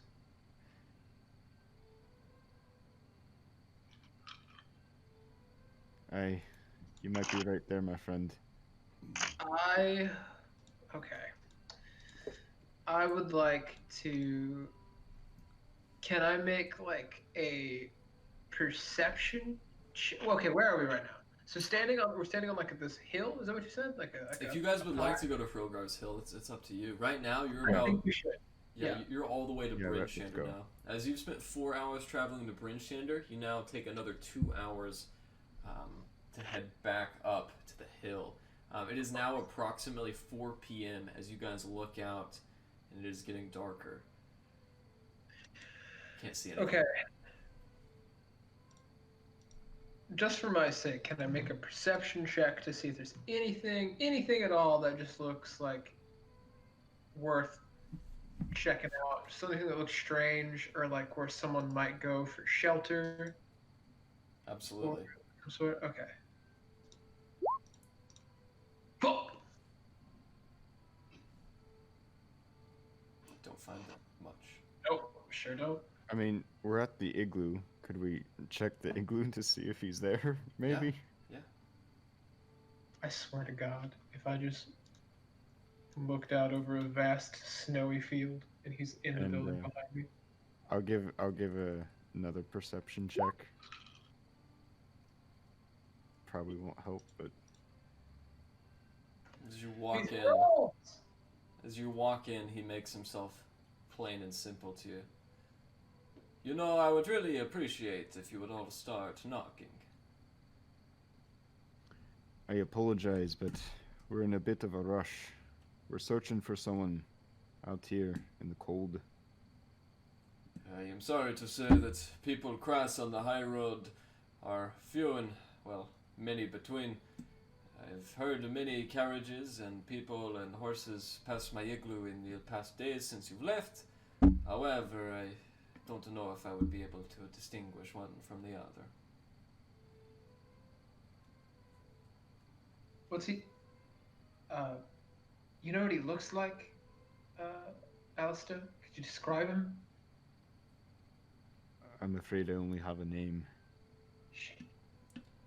Well, that leaves us all in the dark, doesn't it? Alistair, I think we're gonna have to call it for now. I think we spent a long time out here. We may have to travel back in town. Maybe we'll get lucky and someone will pick up some information regarding his recent travels, but I don't think we're gonna find anything just roaming around an open snowy field. Did my letter make it to Doublegrove Shellscar? Aye, it did. We delivered the letter, put it in his hands. Well, this is good, and as he looks around. You know, Sir Dwarf, you look rather cold with your gash and your warm winter clothing. Why don't you take this? And he gives you the bear rug, which he then lays over your shoulders, Glenn, like a fur coat. Let's go! Are you kidding me? Yes! Absolutely! Put that shit on. A good gesture between our two races. And as you look at him, Glenn, you realize that he's not a dwarf, but a Duragar. The same creature you've been told bedtime stories about since you were a kid. The fearsome bane of dwarvish existence seems to be giving you a gift. Surely I have to compensate you somehow for this. Can I give you some money, or...? You have already delivered my letter. Just keep this. It will keep you warm in the cold.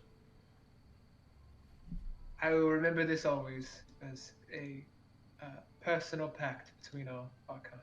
Of course. Now, get the fuck out of my igloo. I am expecting company. Absolutely. Goodbye. Farewell, and good luck looking for your friend, Alistair. Thank you. I fear the worst. As the song continues in the Kalishtan Arms, at this point, it finally crescendos, and as you nervously stop playing and look about the room, Rez, that was amazing. I have not heard tunes like that since my time in Infalas. Have we met before? You all look vaguely familiar. Oh, no, trust me. You would remember if we had met. I'm not very forgettable. I see.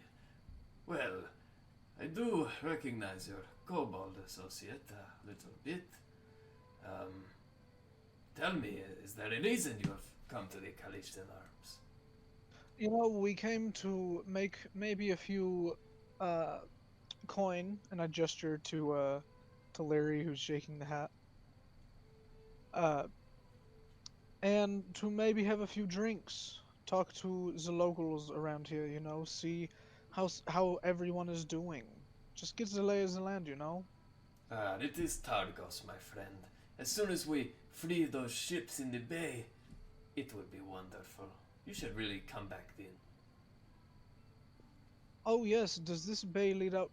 It leads out to the ocean, yes? No, this is the mare. It connects to the Mer Duladon, the one which borders Bremen and Lonely Wood.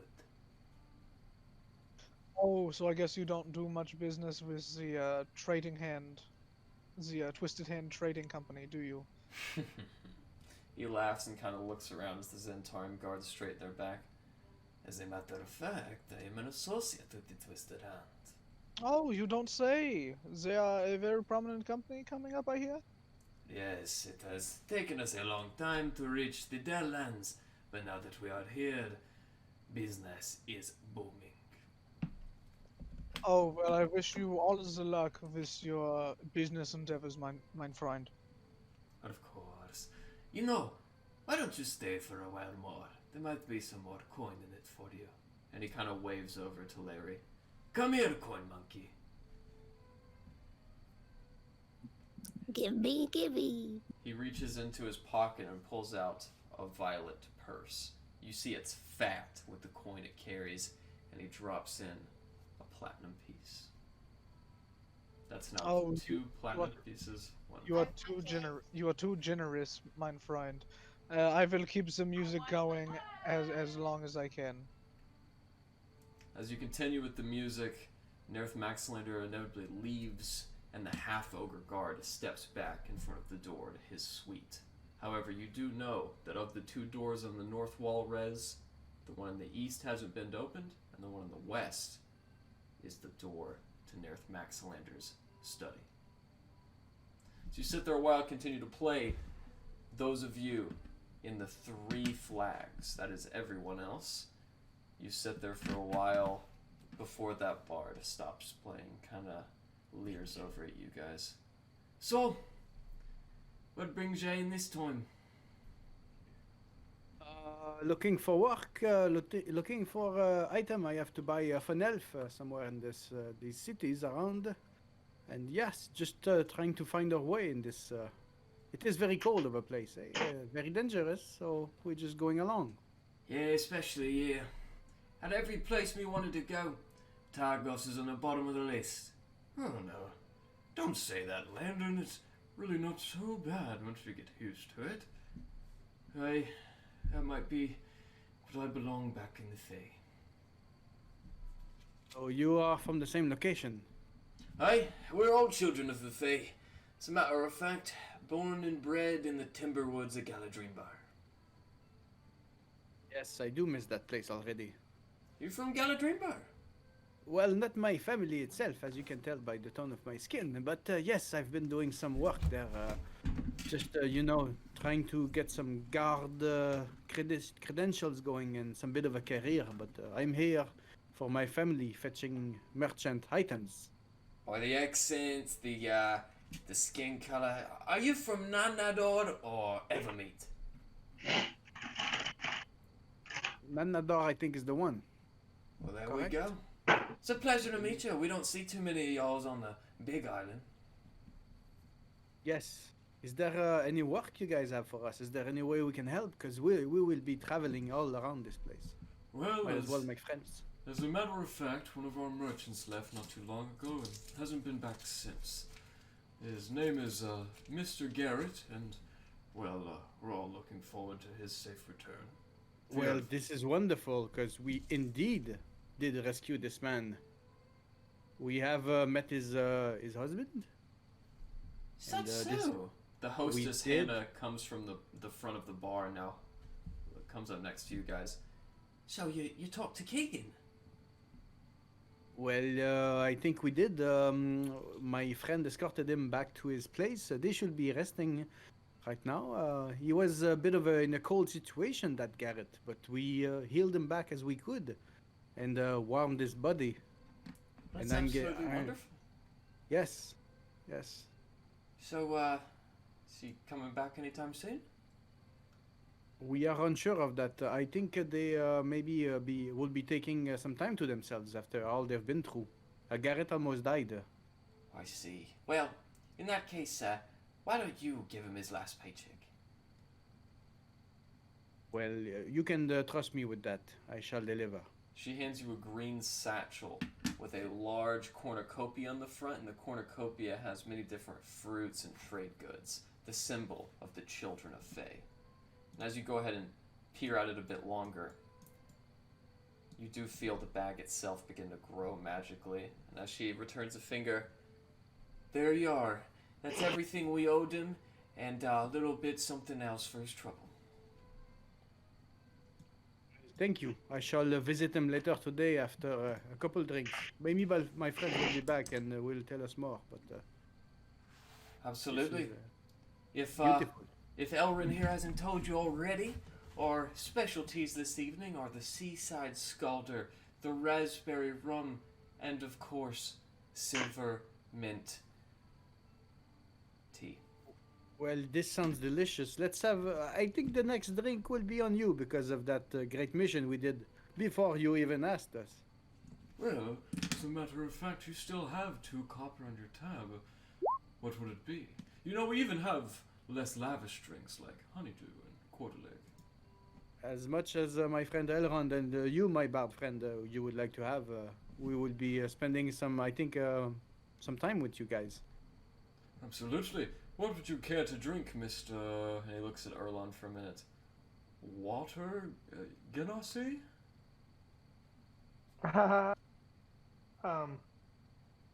Whatever you want. I don't really have a preference. Well, you'll really like this one. As he goes, Yes, he's not from the city, as you can tell. as he goes to uncork a bottle of honeydew. This one's on the house. You guys are now getting rather wasted, and Alistair and Glenn, you have finally returned to Targos. I'll make my way to Three Flags. So you make your way to Three Flags. You do see the 3 flags, those commemorating the Zentarim?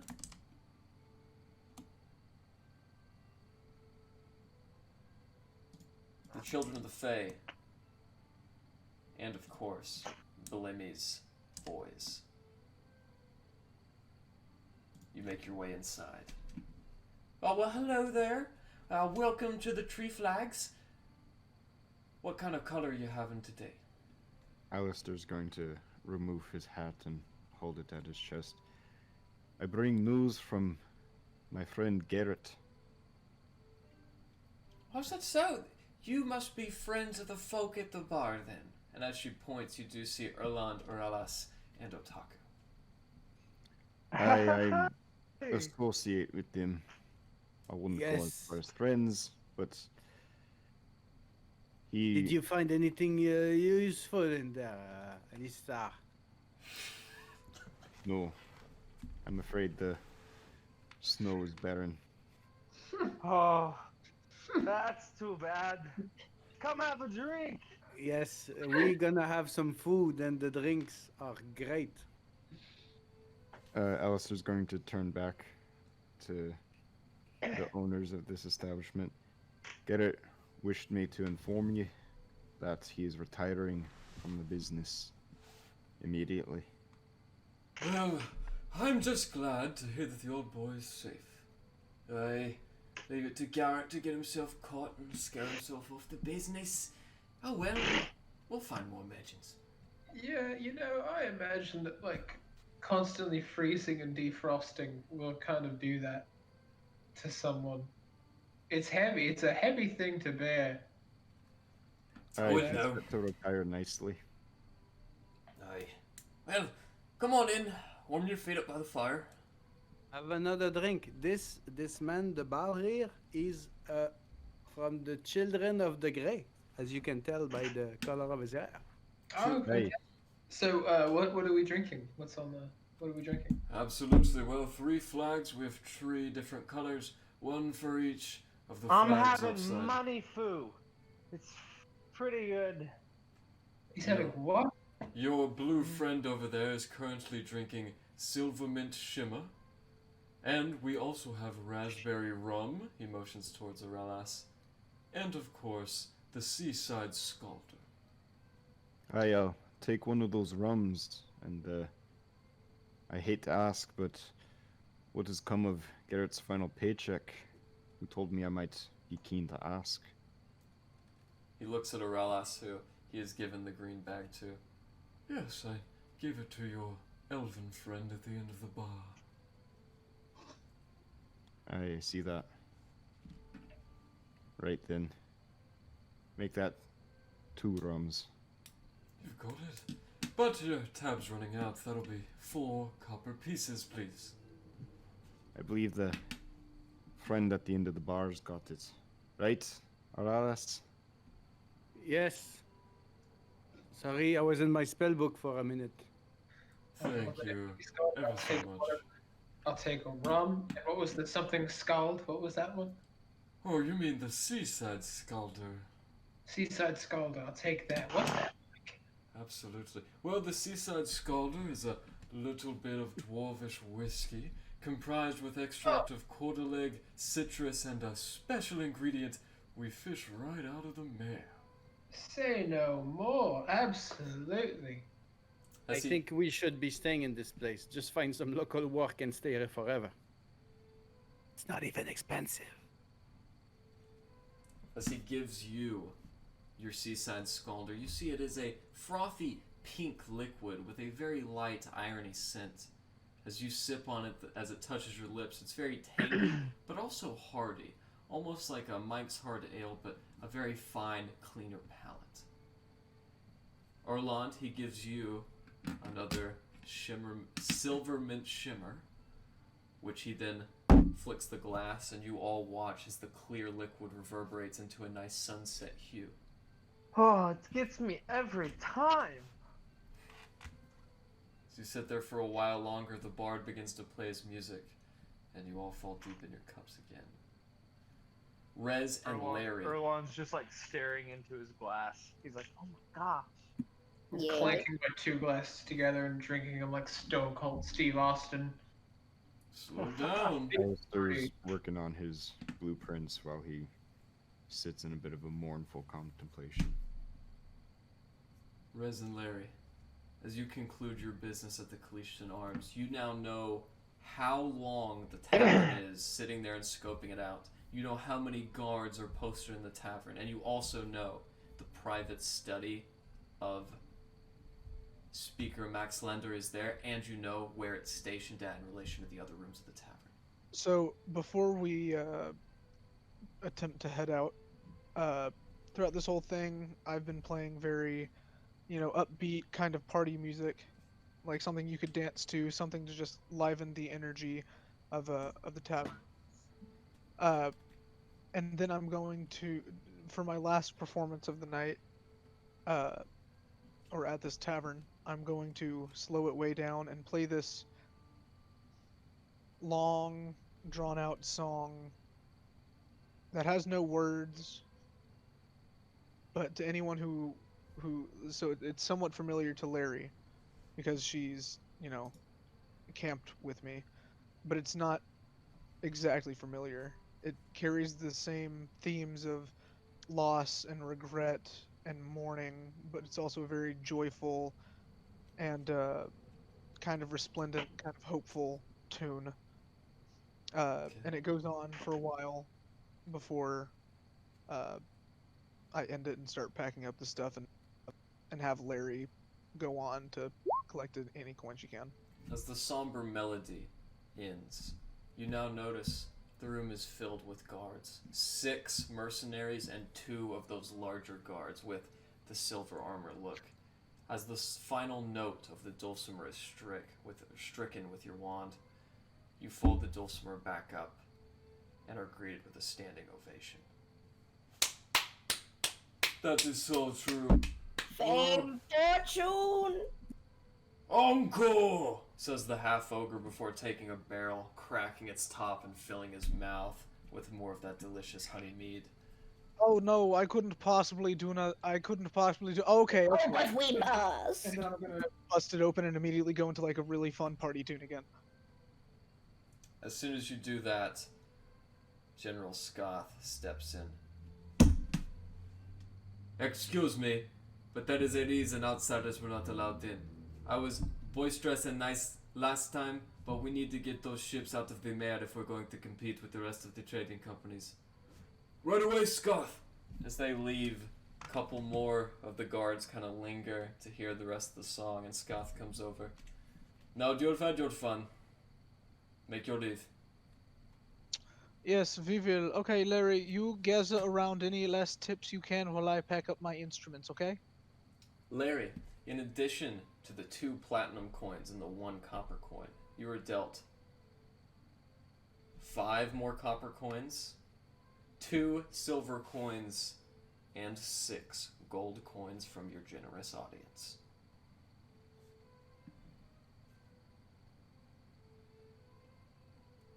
Well, Larry, it looks like we got quite the haul, and I'm gonna take the handful of coins, split it evenly between the two of us, and then I'm gonna put my hat back on, swing my dulcimer across my back, and say to Larry, "So, you think they are going to be at the 3 Flags?" I suppose. Well, I guess we should be on our way, and we will attempt to be on our way. As you guys make your way out through the narrow avenues and alleyways around the Clishan Arms, you finally get out into this central lot, and you can see just to the north the dogs lapping at their heels and some prematurely burying their heads in the snow. You know them to be the dogs of the mushing crew under Alistair's command, and they are parked right outside of 3 Flags trading. Well, Larry, do you think we should report our findings? Yes. We will make our way inside the tavern. As you make your way in, you see a unsober Glyn and a very drunk Oralis and Erlond as they are sitting at the bar gallivanting on right next to a very polite halfling bard who dutifully plays the violin and skips around the room. Oh, you all are cheating on me with another bard? Hey, he's better. Ah! I love drama. They are totally just doing this to get at you. That is the worst part, is that I know. We're totally doing this to get a tune. Ha ha ha ha. Oh, ha ha ha. I'm gonna whip out my dulcimer and walk up to the halfling violinist and say, "Look, we can do this the easy way or the hard way, or we can be friends about it." I get out the hat. Bets. Who's taking bets? Musical contest now. Whoever wins gets to continue on with our journeys. I don't see any reason Oh we, no, I think this one is way too old. He's from the Children of the Grey. He's actually not. Yes. Also, I'll keep I'm guys. going to Hey, but he's much better looking. I hold up a gold coin and just say, "I'm going to need some ale if I'm going to do this competition." Oh, well, absolutely. What color will you be picking today? Just do surprise me. I do not care. Alright. He hands you over a glass of transparent liquid that looks like water. He folds his I'm gonna arms.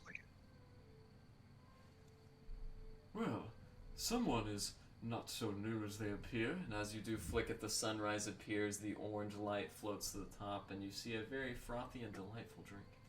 I reach my pocket and slap the platinum on the table and say, "I got a platinum on res." The rest of the people look around. Delalia! They all say in unison. Well, it's been a long time since someone's thrown their coin in like that. Your drinks are free for the night. Takes the platinum piece and puts it in a satchel. As you look up, the bard inevitably approaches you. Aye? Looking to make a little competition out of this, are you? Oh, my friend, I very much am looking forward to see what you can do with those strings. This fellow has a red beard which connects to his hair, and you also see red fur on the top of his bare feet. I know. I'm a children of the Fae. We're all about making friends. Oh, if you want to make it a little interesting, I wager 5 gold pieces I can play this violin better than you can strike that old dulcimer or whatever you got. Contest, friendly contest. I'm all about making music friends. You know. Bet the instruments. No, we are not doing that. You coward. I'm gonna look at this bard in the eye and just say, a very merry man once told me that playing is the most noble thing we can do for the people of this planet. Well, I've never really thought about it that deeply. Sure. So I will raise you 5 gold, and what about we say 10? Kind of looks around. I'm sorry, sir, but 1 gold is me paycheck. It's already a week's worth of wages. Very well. If you win, I will give you 10 gold anyways. Alright. You know, they say I'm the best fiddle player in the Dale Lands. Oh, nobody ever has seen a dulcimer before, so they automatically say I'm the best they've ever seen. So. Alright. He flips a coin. Heads or tails? On me, lucky heads. Alright. You have first. He brings his song to a crescendo and ends. He sits on a nearby stool in the corner of the room and puts his violin and his striking wand bow on his lap. After you.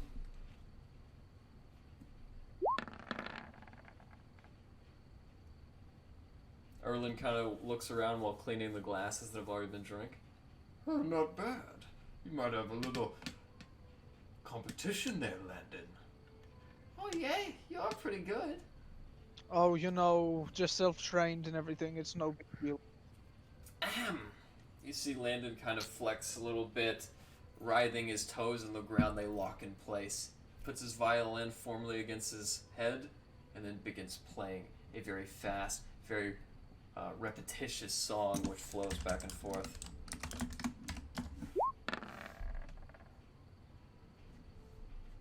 However, it does not quite match the melodic sensibilities of Bartholomew's dulcimer. And with that, knowing he's defeated, well, looks like you've earned it. He gives you 5 gold pieces and a handshake. I'm gonna slide the 5 gold back to him and just say, "Oh, my friend, it was quite enough. You know, you're pretty good at that thing. If you just give it a little more time, then maybe you can, you know, be as good as me." Yeah, they didn't really teach us how to play back in Silver Splint, but I'm kind of proud of what I've been able to learn myself. Should be. It was very good. Thank you. What's your name? Oh, you know, it's just nothing. It's Riz. My name is Riz, and you said your name was Lucas? I'm Landon. Do not say that, Larry. I don't like people knowing that. Shut up. Shut up. Don't worry, I'm Landon Splintfoot. I don't know if you guys heard Alex talking there at all.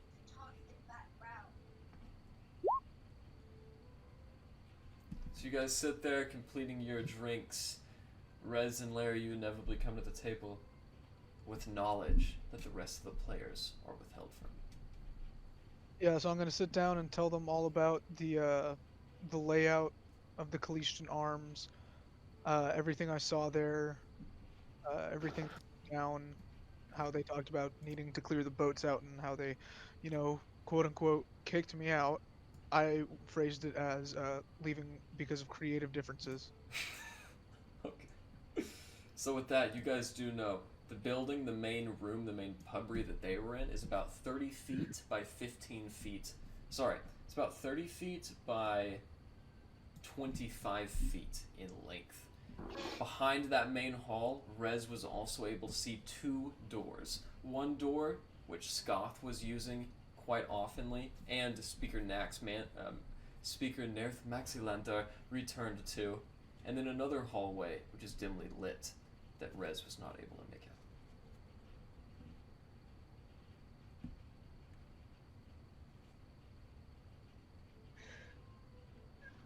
Okay, so with that information, what are we doing with this information now that we have it? That is a good question. Oh, I thought you guys were maybe wanting to, like, you know, attack the guy. Quite frankly, I would love to do that. Would love to do that. It's great. Is I'd everyone? like to have his head. I do believe we should maybe wait a little bit longer before we know more about the kind of people there is in that organization. We are not beasts after all. So drunk. Well, I would pick up a fight, but I think I may do mirror images on my enemies instead. I'm good for walking for 5-6 hours, though. I will get sober before we arrive. You know, I think I will try to catch up with Auralis here, and I'm just gonna start downing drinks. we never know in this place. This could be the last meal and drink we have. So Remember, you can follow Silvermint Shimmer with anything, but if you're gonna drink that raspberry rum the way you are, maybe you should just stick with that. Oh, who knows better than the bartender? Very well. Keeps him. We also serve food here if you're all looking to sober up. A plate full of sausages would be grand for the whole table. Of course. And about that time, a blue plate floats into the room at about head level for you guys, about way above head level for the halflings, and on it is a plate of perfectly made bratwurst. Oh Hey, my god. before Amazing. I sober up too much, is there a blacksmith around? There are actually many blacksmiths in Targos. However, I don't talk to them much. I know Jameson down at Triglio does little baits and tackle fixes. However, there is another place in town. It's a bar. And that place is? Yes, it is a smithery owned by a dwarf named Torben Ironhand. He's quite the eccentric chap, but he's the best smith in Targos for my money. Aye, point me in the direction. Well, absolutely. If you go down south like you go into the Kalishtan Wind, sorry, the Kalishtan Arms, bartenders, and you go west, go deep into the residential area, and you'll find a nice house that's shaped like an L. He's built a nice shack on the end, and you'll know you're at the right place by his little spindling column of black smoke. Oh, is this a Aye. private errand, Captain Alistair? Or would you like your friends to keep you company? Well, if one of you's got a bit of a strong stomach, I'd Oh, have you use should've- of you. Glenn, Going up. you've got a mighty fine arm on you. I could use you, or Alice, you as well. Rez, not as much. Larry. Oh, let me come. I want to Please come. let me come too. I can manage most of this on my own. I just need someone to deal with the ugly bit. oh, why not? Okay, but I want stories. Oralis, I want you to keep detailed notes, okay? Yes, I shall do that. I will have some water, please. I want to go on a side quest with my friends. Oh, it sounds so fun. So we are meant to keep this satchel. Am I correct? I was reading my book. I missed a couple of the interaction for the Garrett mission. Is that something Aye. we get to keep? When I saved Garrett's life, he told me to come back and inform his employers of his retirement and to take his last paycheck as payment for services. Hannah crosses her arms, black-haired halfling girl with fur sticking over her feet. She looks up. Aye, that is exactly what's contained in that green satchel given to your elven friend. It's his last severance pay, and I even put in there a little extra gift for old time's sake. Is the gift meant only for him, or for? Do you think it should belong to us? Of course not. If I understand the scenario correctly, the difference between me giving it to Garrett and me giving it to all of you is non-existent. You're his friends, and he'd want you to have it. There is a great vibe coming from you people. I really like this place. Well, thank you. We're working on putting a new tavern of the Children of Fae in every town. However, we only have two. One here, and another up in Lonelywood. Oh, one of the friendliest heavens I have ever seen, by the way. I must compliment you guys. Absolutely. As a matter of fact, we had to work out a deal with Maxildanarr to even allow to be here. But once he learned that we could spawn our own food, drink, and beverage, well, he'd sooner co-opt us than compete with us. So What what do you would think you of- do specifically if Max Lander was to, not be in the picture? Well, to put it frankly, Naerth Maxildanarr is not a good man. However, if he was out of the picture, there would be a very contested election, primarily between the Zintarim and the sailors. They'd most likely choose one of their own candidates, and, well, if we can't get a new speaker quick, that leaves the town very vulnerable to invasion and attack. From the other towns or from the wild? They look around. From the Frost Queen. Could you tell us more, please? Absolutely. The Frost Queen allows certain towns to exist and extinguishes others from existence. You see, places like Bryn Shander, they have a raffle. This is how they make their sacrifices to Oriel. However, ever since old Mr. Mathlander is here, there's been no raffle, there's been no sacrifice, and the Frost Queen has grown mighty angry. That's why it's so cold around Targos, and that's another reason why we don't get a lot of sunlight over here. However, if we were to impose a sacrifice, we'd have to lose something. Our food, our flame, or our people.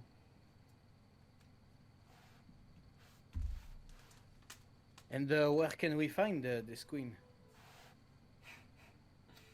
Now that's a question I really can't answer. The House of the Morning Lord says that the Queen isn't really there, that she's kind of more of an essence, a culmination of all our fear and doubt. However, some of the wizards in the Arcane Brotherhood happen to believe that the Queen is a physical entity, one which lives on a translucent island just off to the north coast of the Dale Lands.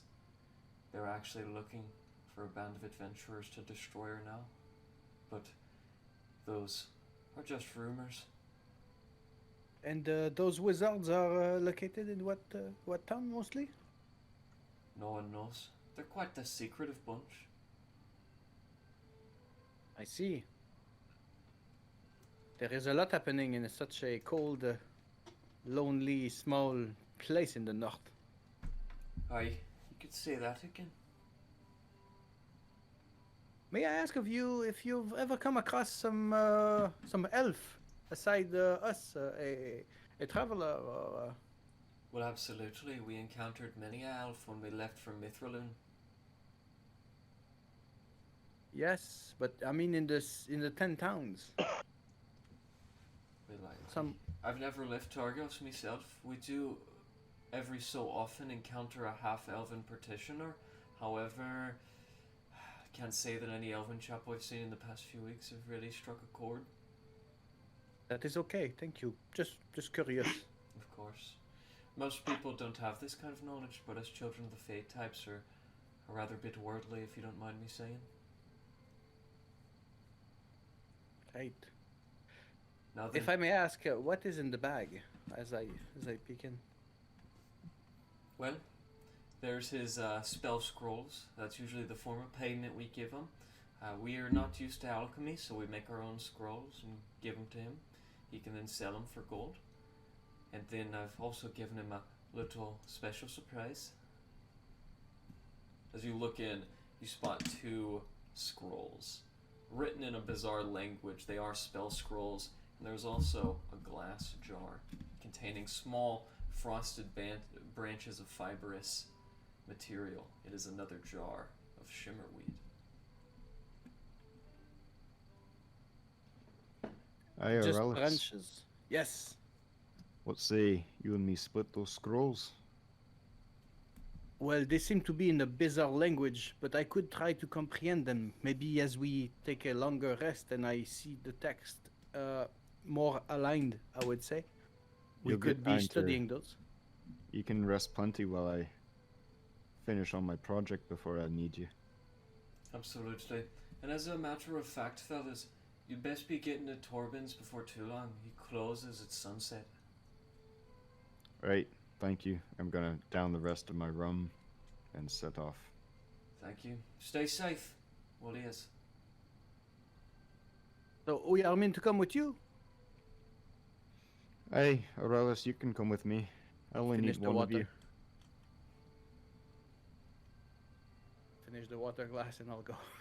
But wait a y'all still got 4 copper coins on your tab. Oh, it's fine. We are staying. It's only Zim2s that are going for the moment. Okay. I'll Well, toss a I would silver. like to inquire about tools, so maybe I should come too. If the captain says we can. Aye, but keep your hands to yourself. I don't want to cause any trouble. Okay, I'll purchase them for real. I'll toss a silver coin ahead and be on my way. As you guys head out, marching through the snow on your way to Torben's, you inevitably do find that L-shaped building, and outside, emanating from a low-hanging shed, is a thick gout of black smoke. Sitting there, as he brings close a smithy on a hammer, you see him as he finally takes out this long piece of fiery metal and with tongs dips it into a brackish, water-filled barrel. He takes it out, looks down the blade, and slowly begins to file it.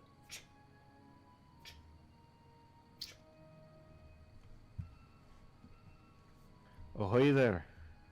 You be the owner of this here fine forge? He takes these goggles back from his head, and you can see now where the goggles left, his real skin shows, but around it, sooty black ash covers his face. It makes him look almost like a Durgar as he looks up. Hi there. Nice to meet you. I'm Torben. Captain Alistair Davies. As he reaches out his hand and you go to shake it, you realize it's a hook. Got you there. Alright now, how could I be of service? I was hoping to make use of your forge. Rent it out for the night. I've got something I need to work on. Oh, absolutely. Rip me forge. Well, I've got most of my pressing done, but you might want to be a little careful. Forge has a tendency to spit on you. As he brings up his hand, you see of his natural hand that exists, one finger is broken and bent, mal-shaped with little soot marks and third-degree burns up the side of his palm. I am familiar. I'm gonna hold up my mangled arm. Alright, it'll be 2 gold for the day. Aye, and would you by any chance have any brass lying around I could make use of? Absolutely. New shipment just came in from the Black Iron Blades. Alright. I'll take some brass as well. Some Alright. iron, steel you have if you don't mind.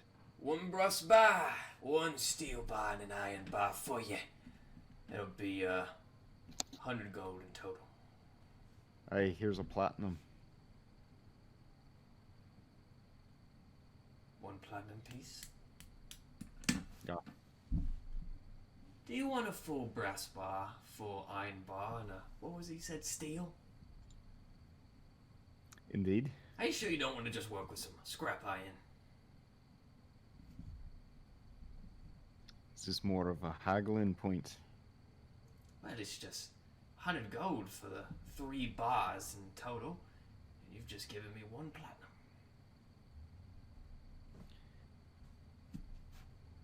Alright. Fair's enough. I'll take the brass and the forge. Alright. I got Sounds the good to one I me. Now remember, stay safe. Don't lose your hand. Aye. I'm gonna move over to perhaps a table by the forge, and I'm going to unroll my blueprints I've been working diligently on. I'm gonna set out the blunderbuss as a bit of reference. And I will pull out my cast iron pots, my 25 pounds of metal, the brass I just bought. And I will start smelting it down, shaping it into pieces, and assembling my Eldritch Cannon arm. As you sit there for a while, Torben kind of looks up. With history of making gauntlets, he kind of changes your blueprint a little bit. I don't do it that way. If you're gonna make bronze in it, yeah, make it like that, so it fits on the wrist tight. As he sits there helping you with your blueprint and making sure that his platinum piece is real, he inevitably turns his attention to the rest of you as you watch. The rest of you want anything? Maybe, gunpowder, ball bearings, I've got it all. I think I'm okay for now. Would you happen to be selling some studded leather armor, maybe? No, but I could craft some. Oi, Aralis, Yes. save your coin. I'm gonna pull the studded armor out of my bag and toss it over to him. Oh, rats. This is crazy. This is great. Do you need a letter from my regular letter one? You Yeah. seem to be keeping the materials, eh? I'm keeping track of it all. I Right would here like in my to bag. sweep the floors. You there. What is that? What? Your little friend. It's mine. Wait, which friend? I Does think it- he means you. No. That lovely construct you made. As he inspects it, leering into its face and over its shoulder, you do see the golem, the steel defender, turn and match his gaze. Oh, this is expertly crafted. A few imperfections, but generally solid work. I really just need the right tools, and I could do a little better.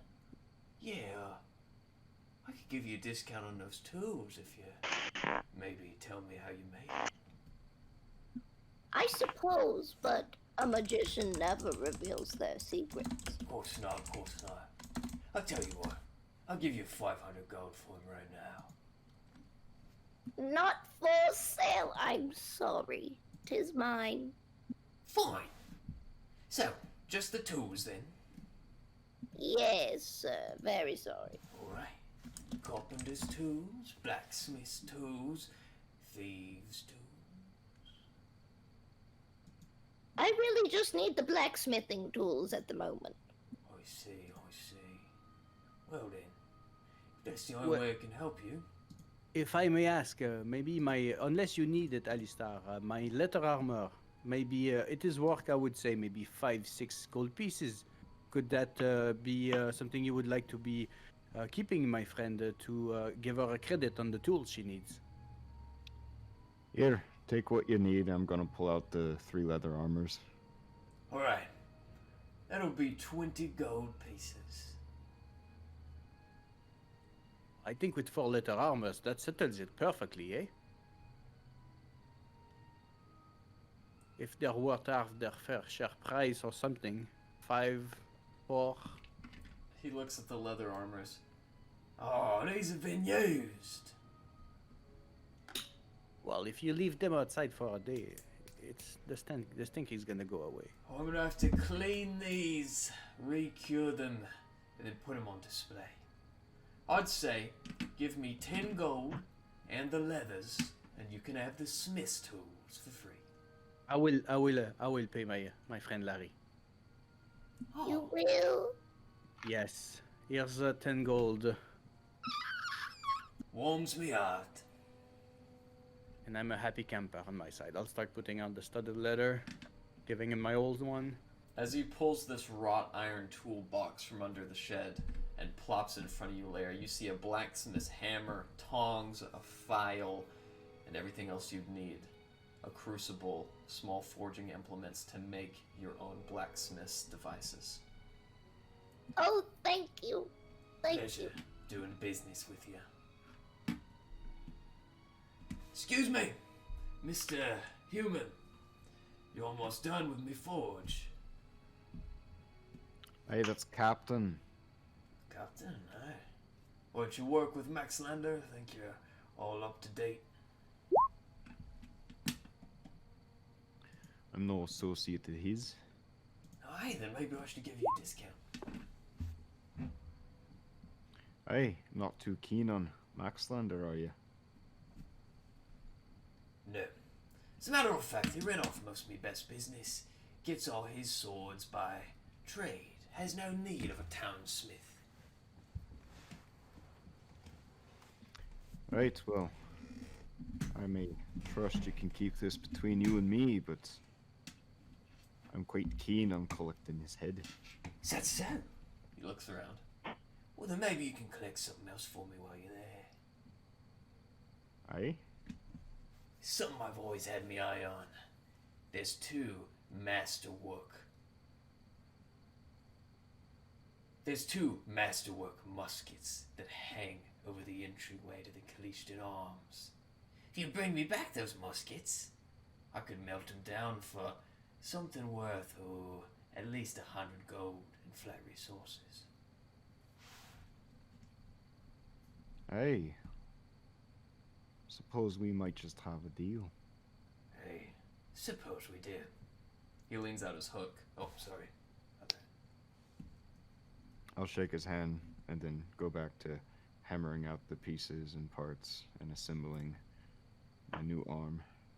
How'd you lose your own one, if you don't mind me asking? Well, it's not quite gone yet. Just a bit mangled from nasty fight.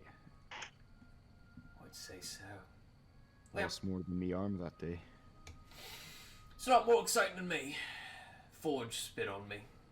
Messed up my quenching process, and whenever I brought it out, I got a nice glob of magamy in my right palm. Well, it's only a mistake you make once, I suppose. Hi, and with the hook, it's starting to be a little bit of an improvement. So, when are you thinking about getting me back my guns? As soon as I collect that head, I'll bring the guns straight to you. Hey, be careful. If the guards raise the hue and cry, you won't be making out of the city alive. That's quite a helpful tip, actually. Absolutely. So you guys finish up watching Alistair perfect this device. Alistair, would you like to describe your arcane cannon? Actually, I have reference photos I will be dropping in the chat. But I will also describe. Sure. So it is a metal arm made of a combination of cast iron and a bit of brass as decoration along it. Polished and shined, of course. And the fist folds down under into the forearm to reveal that the wrist is actually a cannon barrel. And this is where I will be using my Eldritch Cannon of Force for right now. And it goes all the way up to the shoulder, so it's the full shoulder down to the fingertips. Once I remove my old arm, Aralas, if you'd be so kind to help. Well, with pleasure. Now I understand why you didn't want to travel today. You are so secretive. Secret. I have the taste of the alcohol still. It is delicious. I'll remove my coat, fold it nicely, put it over a chair, and then place my mangled bad arm stretched out, pull up the sleeve. Alright, nice clean cut, right about the shoulder. Oh, I thought you would install it over. Hold on, you are asking me to cut your arm. Aye, it's no good to me now. It's Oh just my a god, reminder this is the second time we've had slow someone decay drunk there. cut somebody's arm off. Yeah. Hold on. I'm There's sensing a connective tissue between this campaign and the last one. But... Well, what Hey, if you no kids regret it? died. It seems you have 2 feet, and on one side you need to tie your boots, and on the other side as well. Are you sure about this? Wait a Hey, minute. the fingers work just fine. I've got an idea. Mr. Elf, stick your little saber in the forge, so that way, when you sever his arm, it cauterizes the wound at the same time. Well- I should also say I'm keeping the end of the arm that will adhere to my body heated by the forge, so it's still nice and hot when I finally apply it. Sure. Yeah, I keep my hand in a jar of formaldehyde next to me bed. I was gonna feel like if Glenn was here, he would give me some good advice. But this is really what you want. I'm gonna pull out my dark bottle of that really strong rum we bought in the first town and just start chugging it. Aye, do it already. Okay, I will put the Truthsbane in the fire. Magical sword shouldn't melt too fast. Nope. And when it's hot enough, I guess it is an instant critical strike. I don't know. I will do it. I will do it.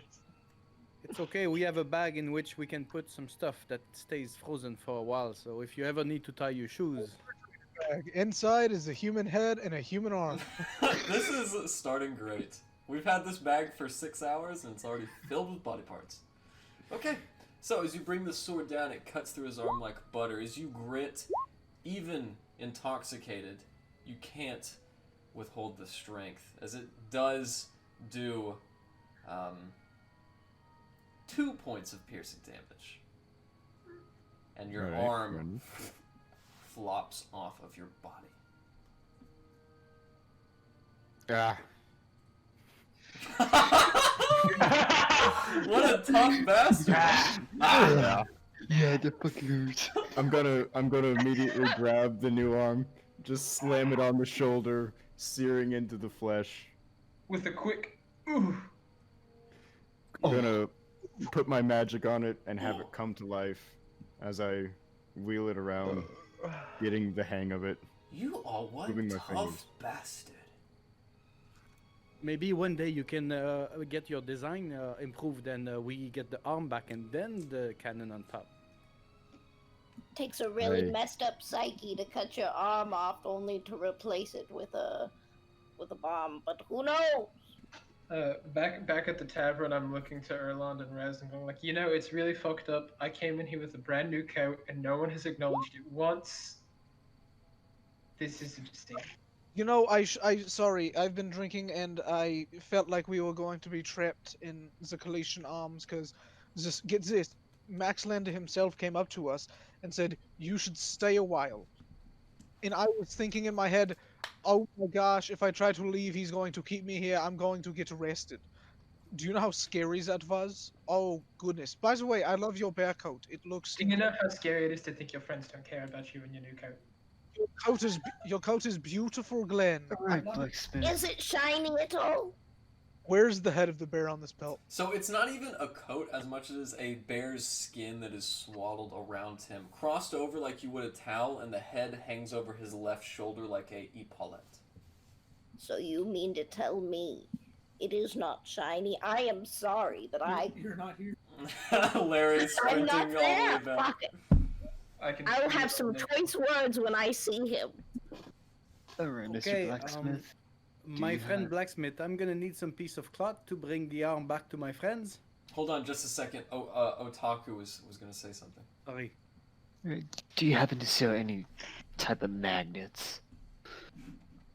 Oh, those are quite expensive, and I would know because I've got 12 of them.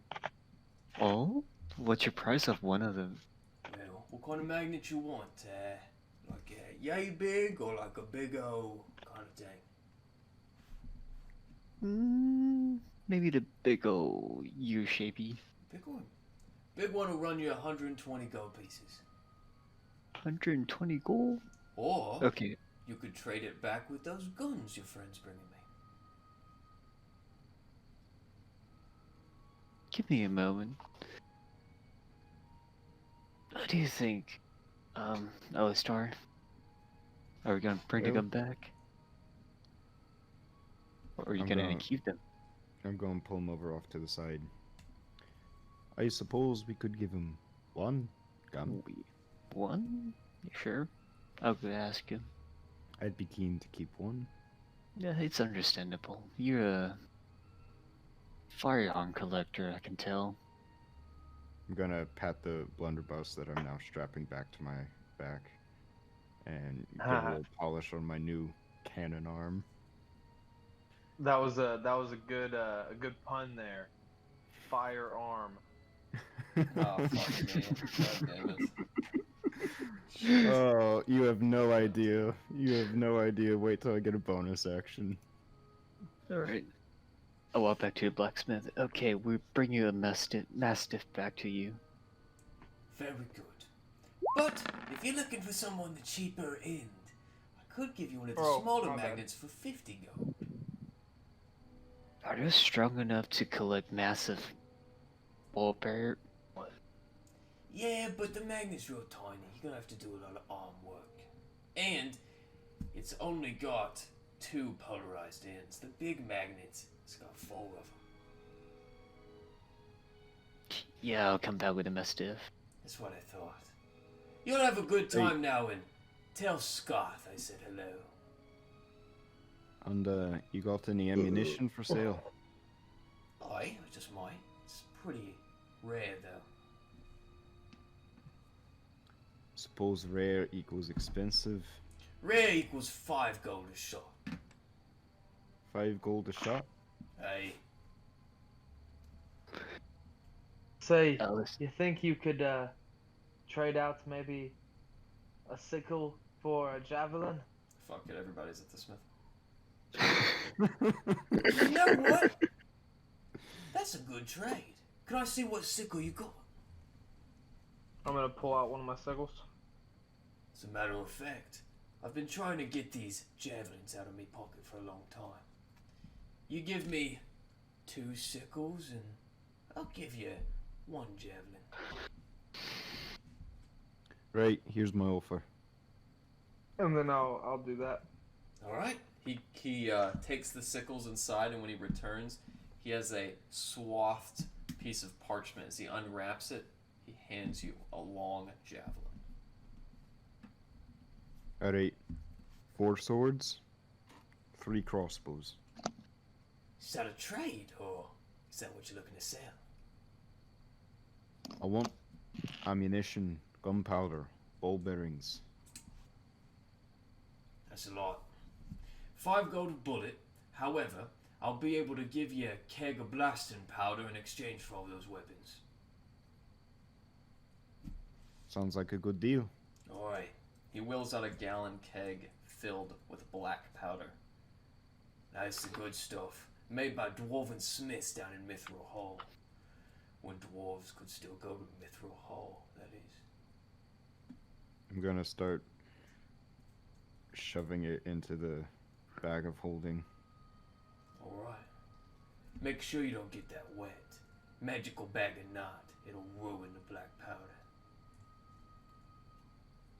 I'm quite familiar. Now then, I'm looking to close up shop early today. Is there any other way I can help you folk? I want to bring that arm back to the bag as soon as I can. I think we should be on the way. Yeah, and since Erland is actually with you, coming to the smith himself, you can put the arm there. Yes, Erland, don't ask questions. We'll talk later. And open the bag, please. I'm gonna be admiring okay. my new arm. As you open the bag, for a second, a frigid yeti pokes its head out. And seeing the arm, kind of runs away and recoils, coiling back up and nestling into a spot between Erland's shoulder blades. This is why you need to be a good yeti. Oh God, Joe. As a matter of fact, you do see the yeti has grown about 3 inches in height. And I'll throw him a bit of my ration. I'll spend the ration just to make him happy. Gotta buy some more of those at the Hint tonight. Okay, arm is there. I'll have cast in the meanwhile ritual casting comprehend languages. So later in 1 hour, I can read everything for the scrolls as we get somewhere next. Okay. So you guys bundle up your tools, getting ready. Are we returning to the Three Flags Sailing Company, or are we going to the Kalishtan Arms? Also, let's go to the Kalishtan Arms. Yeah, fuck it. No one's at the Three Flags anymore. We're just going wherever. Alright, as Glenn shows up in his very fashionable furred cloak, you head off from the smith, who says, Moradin be with you. Always.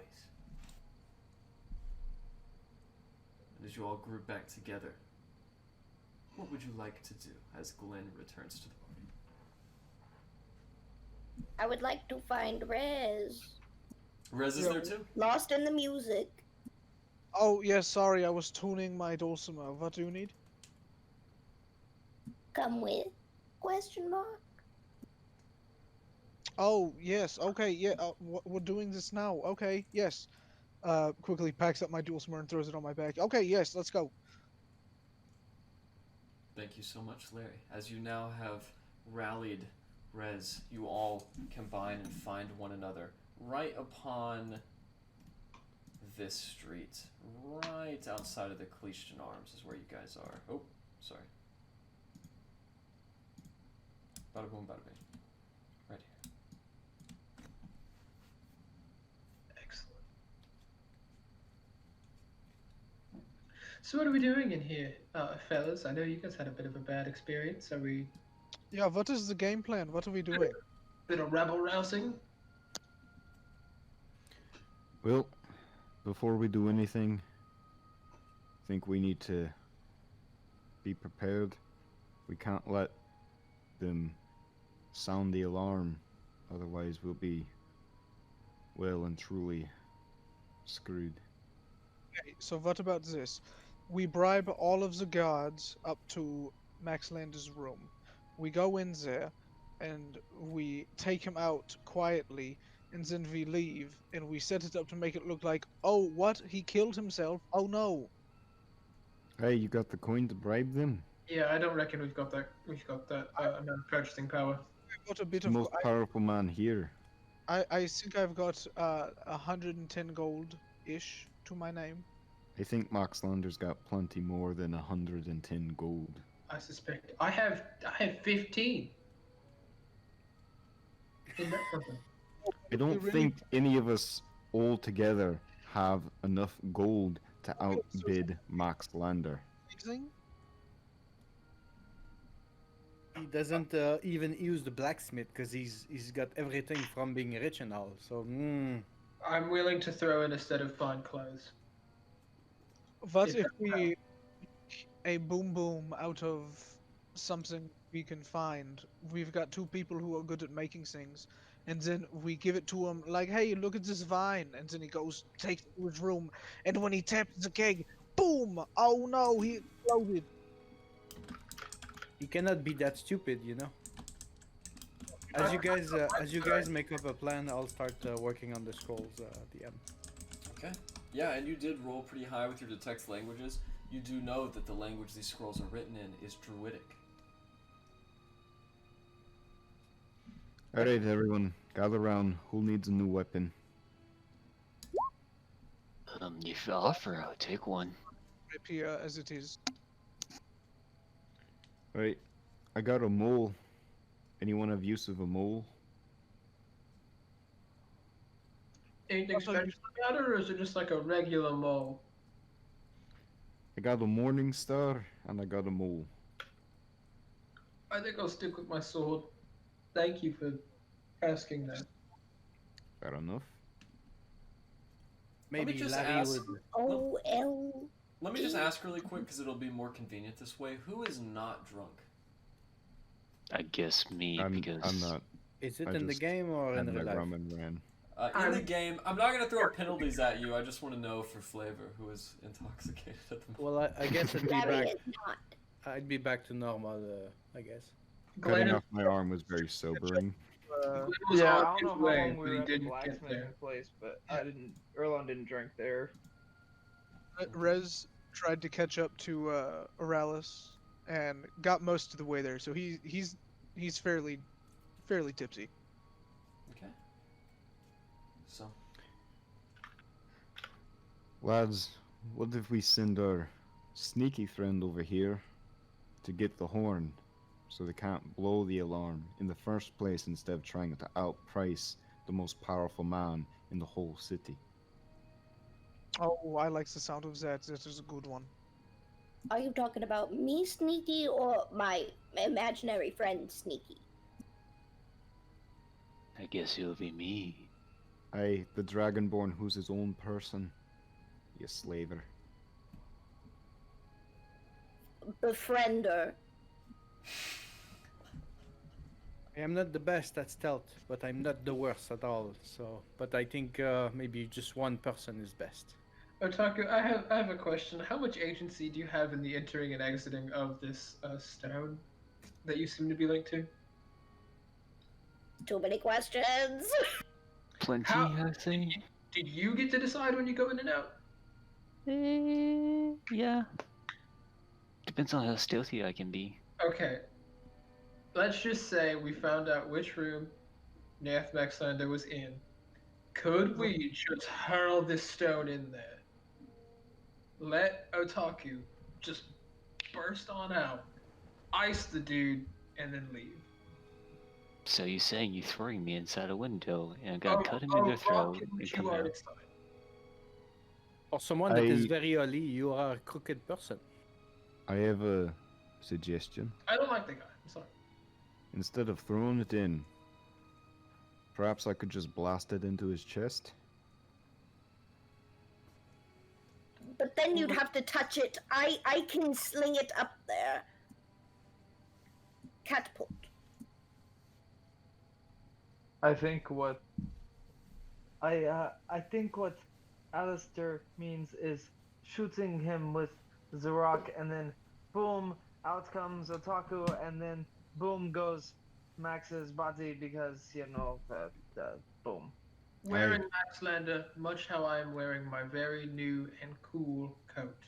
But he was saying he would blast it. What is the difference between a blast and a catapult? How about That's just me shooting it into the bastard. how about Yes. just launch me into the roof Just and so I shoot can something sneak in? else then. Why do you gotta shoot it? Just shoot him. Hey, Rez, take a piece of paper and a Don't pen real touch fast. my I have an idea. I have an idea of a song. Oh. It should be something like boom, boom, boom. We killed him in his room. Work something. There's a song coming, I think. Boom. We got there before the town square. We killed him in the bed and he didn't know. We shot him in the head and got it right off. No, It's that's just too right- aggressive. More like a puppy and happy. You know, boom, boom, boom. We're gonna kill him in his room. Boom. We shot him in. Shit, I just got what you were doing. Dude, I knew the whole time. I was just waiting. We'll kill them all together. I think I shall. We'll work on it later. What about this? We go in because the guy at the front door, he is so easy to bribe. The last guy just got killed for letting somebody else in, but it should be no problem if we just give him like 10 gold or something. I'll front that if I have to. And then we all go in and we go up to the door. And by the way, I told you, the door is guarded by an ogre, a half ogre, something like that. We need to deal with this horn. If we don't, then there's no way out of this. I don't care how well we bribe. That horn has to be taken care of. Ooh, and also, I'd like to kill as little people in there as possible. They're really nice and they tipped pretty well, right, Larry? Yes, I second that. Yeah, If I we don't stand deal for with it. the horn, we'll be the ones getting killed in there. That's what I'm saying. Shoot the dragon in there. One guy dead. Do you know And where then the we just horn... have to retrieve the stone. Couldn't he Otaku, pick it up? Otaku, you This wanted is to a- say something? Yeah. Do you guys know where the horn exactly at? Nope. That's No what we clue. gotta find out. Then we gotta sneak in and get a horn first. That is what you come in. What? What if we bribe one of the guards, since you're so finicky about bribing, to tell us where the horn is? We get the horn, then we go on ahead, killing the bastard. Oh, okay, so I could go up to this guy real quick and be like, oh, hey, by the way, here's 5 gold, where's the horn? Hey, Hey, I think I'll go up and do that right now. Okay. As you approach the you front might of want the to camp, do more than 5. as you approach the front of the camp, you see a new guard humorously standing in the same pool of blood that the last guard was killed in. So you approach. The guard holds out a hand. Oh, very sorry, funny man, but no more guests tonight. No, it is okay, my friend. And as I'm talking, I'm going to be just picking up coins out of my gold purse and letting them drop back in. You made Just quite the killing tonight. Yes, I did. You fellows are quite nice. Say, I heard someone talking about a horn. You wouldn't happen to clink, clink, clink, know where we could, find that horn? I might, but I need to make sure my job is secure before I made any risk of that nature. And about how many minutes, wink wink, would it take for you to ask? Well, if I had enough gold to cover my pay for attending, I'd say I'd be good. And seeing as how I get 1 gold every day, I think 11 gold would be just enough for me to help you procure such a strange and foreign object. 11 gold, mein Freund. What do you think I am? Here, and I hand him 15. Well, thank you. I never did learn how to speak Halishtian, but I imagine it'd sound kind of like this as he rubs the coins together. Now then, there might be a horn on the hip of General Scarf. Then again, there might be a horn on the hip of old William, who guards the speaker's bedchamber. Then again, the speaker himself might have a whistle of some sort. Don't really know what that does. But then again, these could all be rumors. Oh, well, I put a lot of stock into rumors every now and then. Thank you again, my friend, and just gonna flick him 1 more gold coin as I walk away. Of course. He readjusts his posture, standing stalwart at the door, puts the gold in his own bag, and you make your leave. Alright, seems like we're gonna go Yeah, find so the I come general. back and I say, okay, guys, so I found out where the horn is. Good news, yes. Ha ha ha. So where is it? Okay, so bad news, there are 2 horns and a whistle. So the speaker has a whistle. The guy outside of the speaker's room has a horn, and the general himself has a horn himself. So that's 2 horns and a whistle that we have to take care of. Right, I got an idea. I say we start with the general, take care of that. We walk ourselves in, presenting an offer to Maxildanarr head first, if you understand what I mean. Oh, Some that of is us- good. Some of us stay outside the bedchamber, some of us go in, the ones outside. You deal with the horn on the guard, we take on Maxildanarr. Soon as That's a you little- finish with the guard, you come on in, help us finish off Maxildanarr. All I want is his head and the 2 muskets. I think I forgot to tell you, but the Calician arms is like covered in beautiful guns. So there are other guns that you could pilfer and take if you'd like. Are we maybe overestimating our ability at this point in time? Oh. 'Cause we did kind of get a little bit beaten up by like a group of fellas and then like a dude with an ice sword just recently. Plan is what makes We'll all. be fine. That's why we plan ahead. I Planning worry it out. it's not a plan good enough for us right now.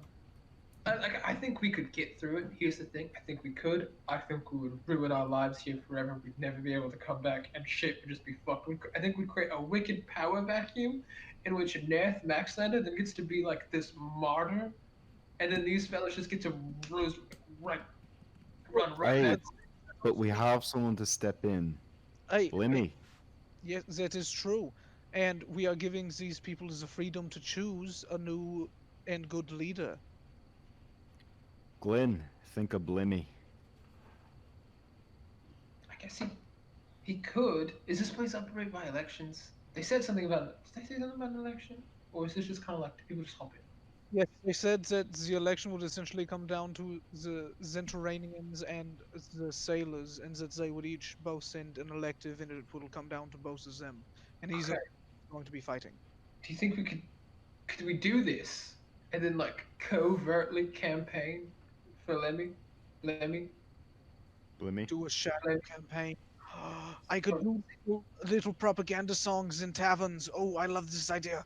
I I think will we're be becoming your the enemy. political figure and face. I say we do this. We start the campaign trail after we collect the head, and then we set the town right. Move on. Go get our final payment. Back where they burned people for warmth. Still a bit puzzled by that, but That whatever. Slender earlier, didn't we? Couldn't we just tell his gods that we are coming to talk with him about what we talked with him about earlier? He didn't recognize Hey, me. that's what I said about going in head first. Nod and wink, you blind bastard. Yes, I've had quite a few drinks. Forgive me. How about this? I transfer into a stone, and then you guys present me as a apologize gift to him. And when he bring me to his room, I can turn back to my form and stab him in the back and pretend it's make it into a suicide scene. We have a gift to get in. The head. We could put the propose- stone in the head. Hey, that's an idea. Oh, and then he can take care of Maxlander, and then he can go outside and take care of the man with the horn outside of his room. Oh my gosh, it's all coming together. This is a perfect plan. Never mind, Except we you could have to ask totally do this. permission for my stone, which Oh, Larry. must come back to me. It will come back That's to all you, I don't need. I worry. just need to know that it will come back. Hey, so we start with the general. We get Otaku into the room. We deal with the guard, rush in, finish off Maxlander, and then politics. Yes, this sounds like quite the plan to me. Do you think Larry's gonna be mad? Do you think he's gonna be upset that we're just gonna show up and be like, "You gotta do some campaigning. We killed a man. You you better get to work." Hey, you know Blimmy, he'll be fine. Okay, just checking. He might not really be all there mentally, but what's different with your leaders? I gotta say, I'm in. So hold on, real quick, just so I want to run through this start to finish. We're gonna approach this place, be like, "Hey, we've got the thing that you wanted us to get. We got that After dude." we kill the general. Oh, so we can. Okay, so we're gonna. I learned where the general is, right? While I was playing. Not exactly. You notice the general come through the front door, kill a man, and then leave. You never really saw where he was or where he stayed within the confines of the pub. I say the general's the first threat we got to deal with. Okay, we'll get the general. We'll then roll in here, and we'll be like, "Hey, we did it. We got that guy. We got Sephyk. We killed him. Oh, we did such a good job. Here's his head. They'll take it. Hopefully, they'll give him to Naerth Maxildanarr. Maxildanarr will then take the head, hopefully, to his room. Yes, why would And- he take a severed head to his room? Maybe he's like, look at it. Just to know. Could someone slip the stone in his pocket, maybe, whenever we give him the head? Is that a possibility? I'm not half bad at sleight of hand. So regardless, we give him the head. We somehow get the stone to his room. In which case, Otaku, he comes out, bow, gets him, and then the rest of us take care of the fellas inside, specifically the ones with the horns. I think I have the ability to make them, at least one person with a horn. Like, I think I can nail them. I think I can nail one person immediately. But outside of that, I think it's going to be kind of a toss-up as to who handles the rest. Let me remember. Are we not meant to bring back the head to the sheriff as well? Hey, we don't so want we- to destroy the head. No, the head can't be destroyed, but it's kind of like a bait and switch. Because we're going in like, hey, Maxlander, look at the head of this guy that we know you hired to protect this place in your interest. Haha, he's dead. By the way, also we're going to kill you now, so give us the head back. Well, maybe we put the rock in some kind of cloth, and while we show him the head, somebody drops the rock in the corner. That works as well, eh? And we get to keep the head. Aye. I think putting a rock in that head is fucking disgusting. And what if he appears and splashes brain cells everywhere in the room? That's not very silent. Not necessarily in the head. You can put me in the throat part from the cut off. The throat part. You don't have to necessarily shove it into the brain. That's a When you're great like- point. That's a great. It's a great point. Had to consider. We use the head to get in the room. We hide the rock. When the opportune is right, our friend pops out, gets away with his work. We deal with the guard outside. All's good. I just hope we get to kill him properly, because if he doesn't die, you are stuck there alone for a bit. Aye, Otaku, you might want to focus on that whistle. On the whistle first. Sure. And not Aye. getting killed. Take care of the whistle. We'll be in shortly. Stealthy. Yes, because if you take care of the whistle, but the person outside still hears you, then they will blow the horn. Aye, that's why we're dealing with the one outside. Yeah, and he's dealing with the one with the whistle. We just talked about that. So our first mission is mostly to get rid of the instruments making loud noises. Aye, indeed. So that we can kill Max? I don't want to overcomplicate this and overplan. Is there a possibility we could create such noise that would be appropriate, that would drown out the noise of the whistle or the horn? We got a man here who's basically one-man band. You wouldn't happen to be talking about a musical distraction. That's just so loud, so overbearingly loud that that a whistle and a horn cannot possibly be heard over. Oh, You mean And an explosion? I can sing. I can add a minor illusion for a minute. I need to concentrate on it, I think. I'm unsure.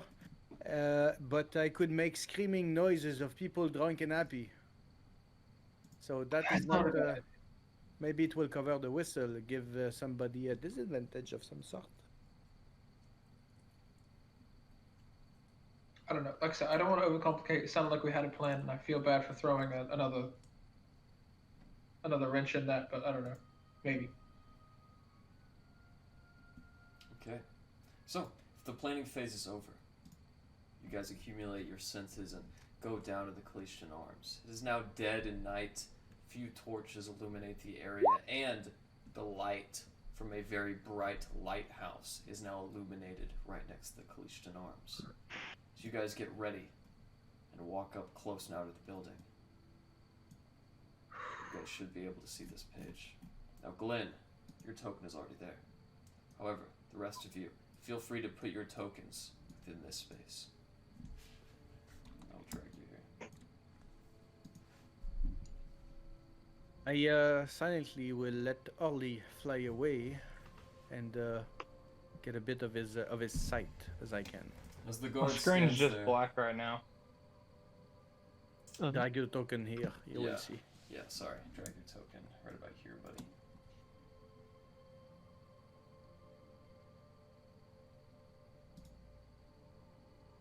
just a sec. I will stay in the back and I will put my hand on Rez's shoulder as I part-time will be looking down with my eyes being fucking blank and looking from the pet. Alright. I'm gonna bring your token out to Layree. Layree and Rez, as you guys can actually see the same guard who was there last time. He nods in confirmation, Rez. Alright. Well, looks like you got some more friends. I'm just gonna need some more job stability, if you understand. Oh yes, 5 more should do it, wouldn't Right. you say? Of course. Layree, do you wish to... Wait a minute. Layree, you've got 2 tokens, so I'm just gonna delete 1.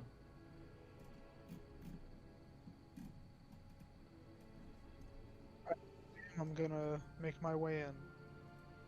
The guards change rotation every few hours, but you guys caught him at a good time. As you summon your owl around, it swirls the location. Aside from the lighthouse and the Keagan Arms, which you guys are facing the entrance of right now, you also happen to spot a fisherman to the northwest, Aurelas, and the ships docked in the icy bay. As you guys My gather- friends, there is a fuck ton of them in the ships to the east. That's not our goal. Our goal is the general and the horns. Yes, but just know that there's many of them there. Do you have a right? Can you count them? I think it's Rez. risky to distract them. Rez, Last time we what tried. are you doing? Stop doing that. Stop. Go back. What are you doing? What? What are you doing, Eric? Don't do that.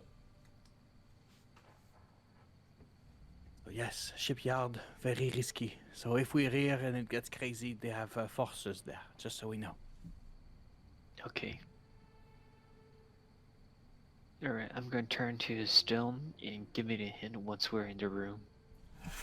As Otaku turns into his stone form, the guard looks out. Look, 5 more gold and I'm out of here. I'll give him the 5 more gold. Thank you. He's gonna We've got walk. plenty of it, so fuck it. He's gonna walk away, just kind of post up here on the staircase. As he does so, he leaves the room open for you guys, and Otaku, you are now in your stone form. Yeah, I cannot see anything on the map. That's okay. That rules! That's great. That makes sense. You can't see anything. I mean, love I'm a stone form, and maybe next to the head inside a bag, so. That's right. I love that. So, Rez and Layree, as you guys know the layout better than anyone, what would you guys like to do? All of you. What would all of you like to do?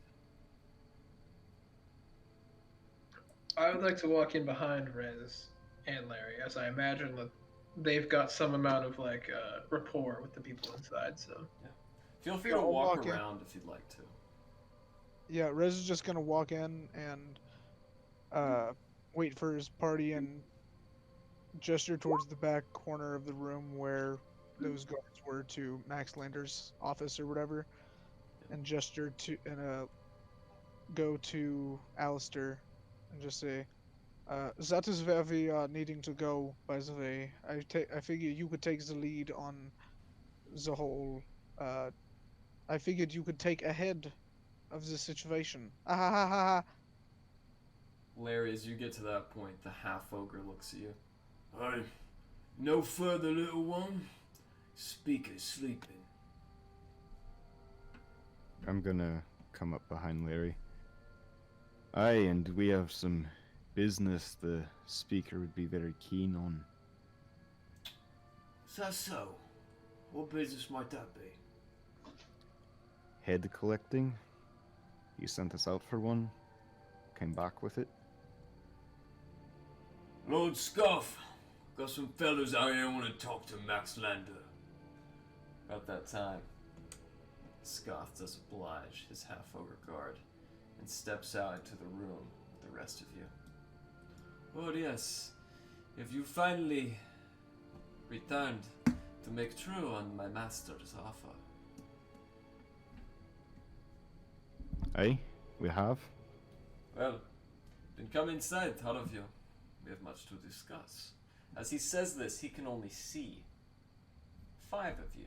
Erland, as you are outside of the vision, what would you like to do? I did not see that we walked in, guys. I'm That's sorry. okay. No, that's totally fine. So if you'd like to join them, he will invite all 6 of you back. Please come. William, let them in. This is a matter of business. Alright, General. So you guys step back in, along with Lord Scoth, into the tiny room. Lord Scoth brings you back, sits in the corner, right where you are, Rez. Folds his legs up and brings his hands to a close. As he does so, Naerth is busy feeding his snakes as he turns around. Well, hello. 'Tis so glad to see you all in good health. Now then, as we discussed, you keep the business, which you have no doubt tended to, a secret. And I give you your gold. How does this sound to you? Sounds like a good deal to me. And to me as well. So, you have killed him, no? Aye, that'd be true. Evidence? I'm gonna reach in the bag and kind of stick my hand in there, but look over at Alistair, like waiting for affirmation to pull it out. I'm gonna give a half nod. And then I'm gonna pull out the head. Ah, what an ugly sight. As he pulls his hands up and grasps the skull on both sides. Yes, this is the one I was looking for. Rotten bastard. It's a shame, you know. I thought he would have a long and prosperous future with us.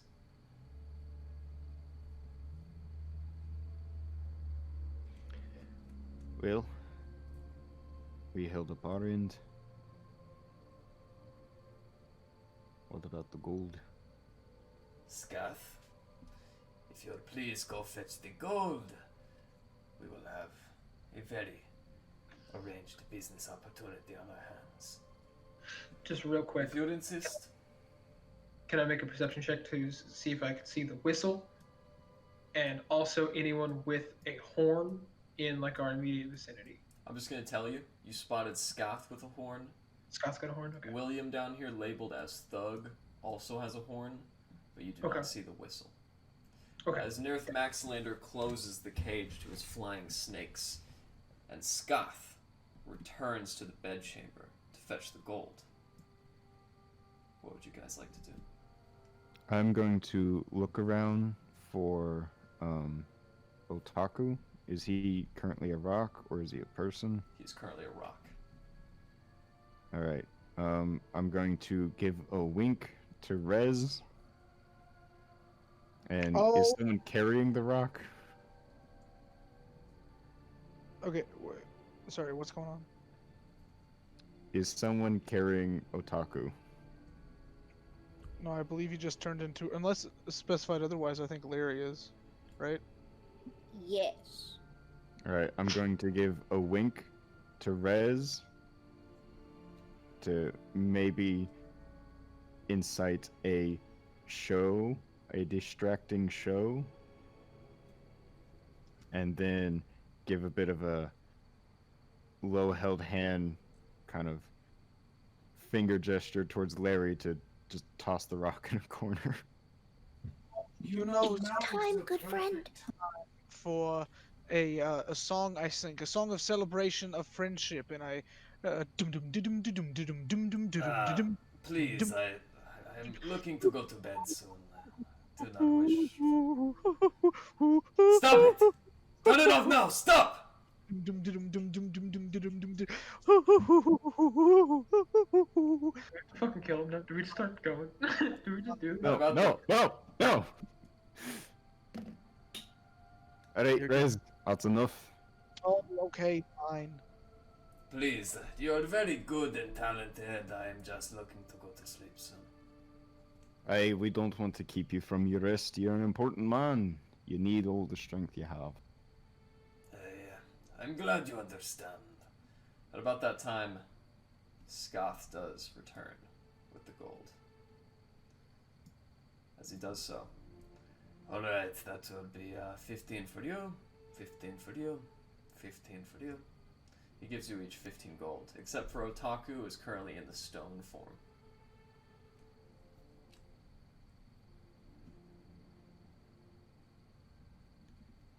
You just missed your payment. Right, well, would you mind if we rest a while out here in the main area with a bit of drink before we set on our way. Of course not. As a matter of fact, you can even sleep amongst the barracks with the rest of the mercenaries. Very generous. We thank you. Of course. And I'll look at everyone, straighten my jacket, and alright. Shall we step out and let the good Lord get his sleep? A restful sleep? That is a very wise decision. Thank you, Speaker Maxildanarr. Be pleased. Oh, yes, be thanked. Close enough.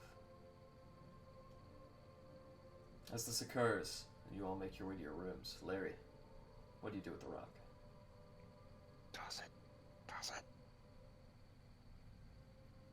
Toss it in the plant. I give it a good old toss in the air. Straight up into the air. Not too hard for it to break, but just, you know. Okay. So, you toss it into the air, not wanting to be stealthy, just throwing it up. As the stone goes up. Here's a rock. So much for the plan. So much for the plan. As the stone comes to the close against the hardwood floor. And what is that supposed to indicate exactly? Oops, and I pick it back up. Good faith. Here, you are supposed to take this. No. I grab the stone from Layree and I hand it to Maxildanarr. This is a good luck stone. Begrudgingly out of my clammy clothes. It's a symbol of our partnership. He takes the stone and looks at Layree. You want me to take this, little one? Yeah, you can take it. Go ahead and roll a persuasion check. Can someone assist her with that? Can I jump in on that? Sure. I'll say it's a +2 in addition to her modifier. Okay. It's not like we're fishy at all, eh? We're just there with our blades in our hands. Hello. Just throwing rocks in the air. If I'm not mistaken, the plan was to go into the room, put the stone somewhere auspicious, and then leave. And then by the time you leave, maybe Otaku would have a chance to assassinate them. I thought Layree was going to toss the rock. In my mind, but it wasn't on the same page. I thought this was happening now. I thought we involved. I feel like I'm gonna have a I stroke. thought Layree was gonna toss the rock while Rez was doing the distraction, Yeah, and then that's we what could step out. Yeah, Why don't you take the rock with you? You have done enough. He doesn't even No, want please. Take it. Let us take a break with the men in the barracks, maybe have a good night's rest, and tomorrow, if there's more work, we'll discuss. Yeah, everyone just ignore the rock and don't take it back when he offers it. Leave it on the floor. He gives the rock back to you, Layree, and as you guys all leave the room, he pokes his head out with scoff. Good night. And he Are there any slams the door. potted plants? Yeah, Is, there's a fireplace. There's actually a potted plant on that table right outside his door. There's a chandelier in the main tavern. Plenty of places to put it. Could I hold up my hand to try and get Layree to pass me the stone as we're walking on our way out? Oh, I never finished that song. Do do do do do do do do do do do do do do do do. You have to call me your friend first. Layree, my small friend, my little friend. I'm gonna take the rock, and as Rez is playing, can I make a sleight of hand check to just hide the rock somewhere as we're walking out? Yes. This is going to be at disadvantage, but it doesn't matter. No! The first one is already a 5. So as you put the stone down, Naerth Maxildanarr sees this. You know what? Why don't you stay a while? Scoff looks up. Yes, I think that would be a good idea too. We're gonna get fucking We're killed. going to prison. We're going to prison. Because he knows what that is. As the door is shut, with Alistair on the other side, the rest of you get out to here as Alistair slowly made his move. And now that that door is shut, Rez making music. The speaker looks up at you. Tell me, Captain Davies, have you ever seen a flying snake? I can't say it, I have. As a matter of fact, they are the most exotic and beautiful creatures, if you don't mind my saying. As he goes to the cage, he pulls out a key ring of copper. 2 wrought iron keys, he puts one in the cage and opens it. You know, their venom has this strange effect. As he turns back to you. Hallucinations, a sense of serendipity, and the most alluring effect to make people tell the truth. And that is where we will leave off until next week. Interrogation. What the hell just happened to you? We're so fucked. Wait, I'm gonna bring Otaku out just so you can tell what's going on. So Otaku, everyone he else. can't see. Yeah, he didn't I get to can't see. see. Oh no. Can you see now? Yeah. Yeah. So everyone is in this room with the speaker, and then after the stone fiasco, everybody got kicked out, like up to where Glenn and everyone else is, and then Alistair is in there alone with the door shut. Am I in there also? Nope, you're stone. I know, but is the stone in there? Oh yes, it is. Actually, somehow that still worked out. The stone is still in there. Good job. Good job, Alistair. How did that work? Yeah, cause Alistair, you still put down the stone and they didn't touch it. So yeah. Where did you put it? I fucked it up. I was just trying to like hide it somewhere. Alex, Alex, no, it's okay. We talked for 45 minutes about what we were gonna do. Only for us to just kind of jazz our way in. Just the word up in the just when you said up in the air, that's small detail. Well, it's so confused. D&D is all about lack of communication skills. Oh, I'm gonna die. You know what? I finally got my arm and now I'm dead. We just kind of mad libs our way into there. So, DM, Talk. would I be allowed, DM, Tell to, the truth. as an action, dispel the Fae? As we would walk in the other room, I would like to dispel the Fae as an action, Yeah, 6 yeah. seconds. Absolutely. And I would summon him back in this room. Okay, yeah, just drag him in there. And as that door shuts, our session is going to conclude this week. Thank you, everybody, for playing, and thanks for watching, people of YouTube. Sharpen your swords for next week. That's right. It's going down, maybe. Oh my god, we have to wait. God.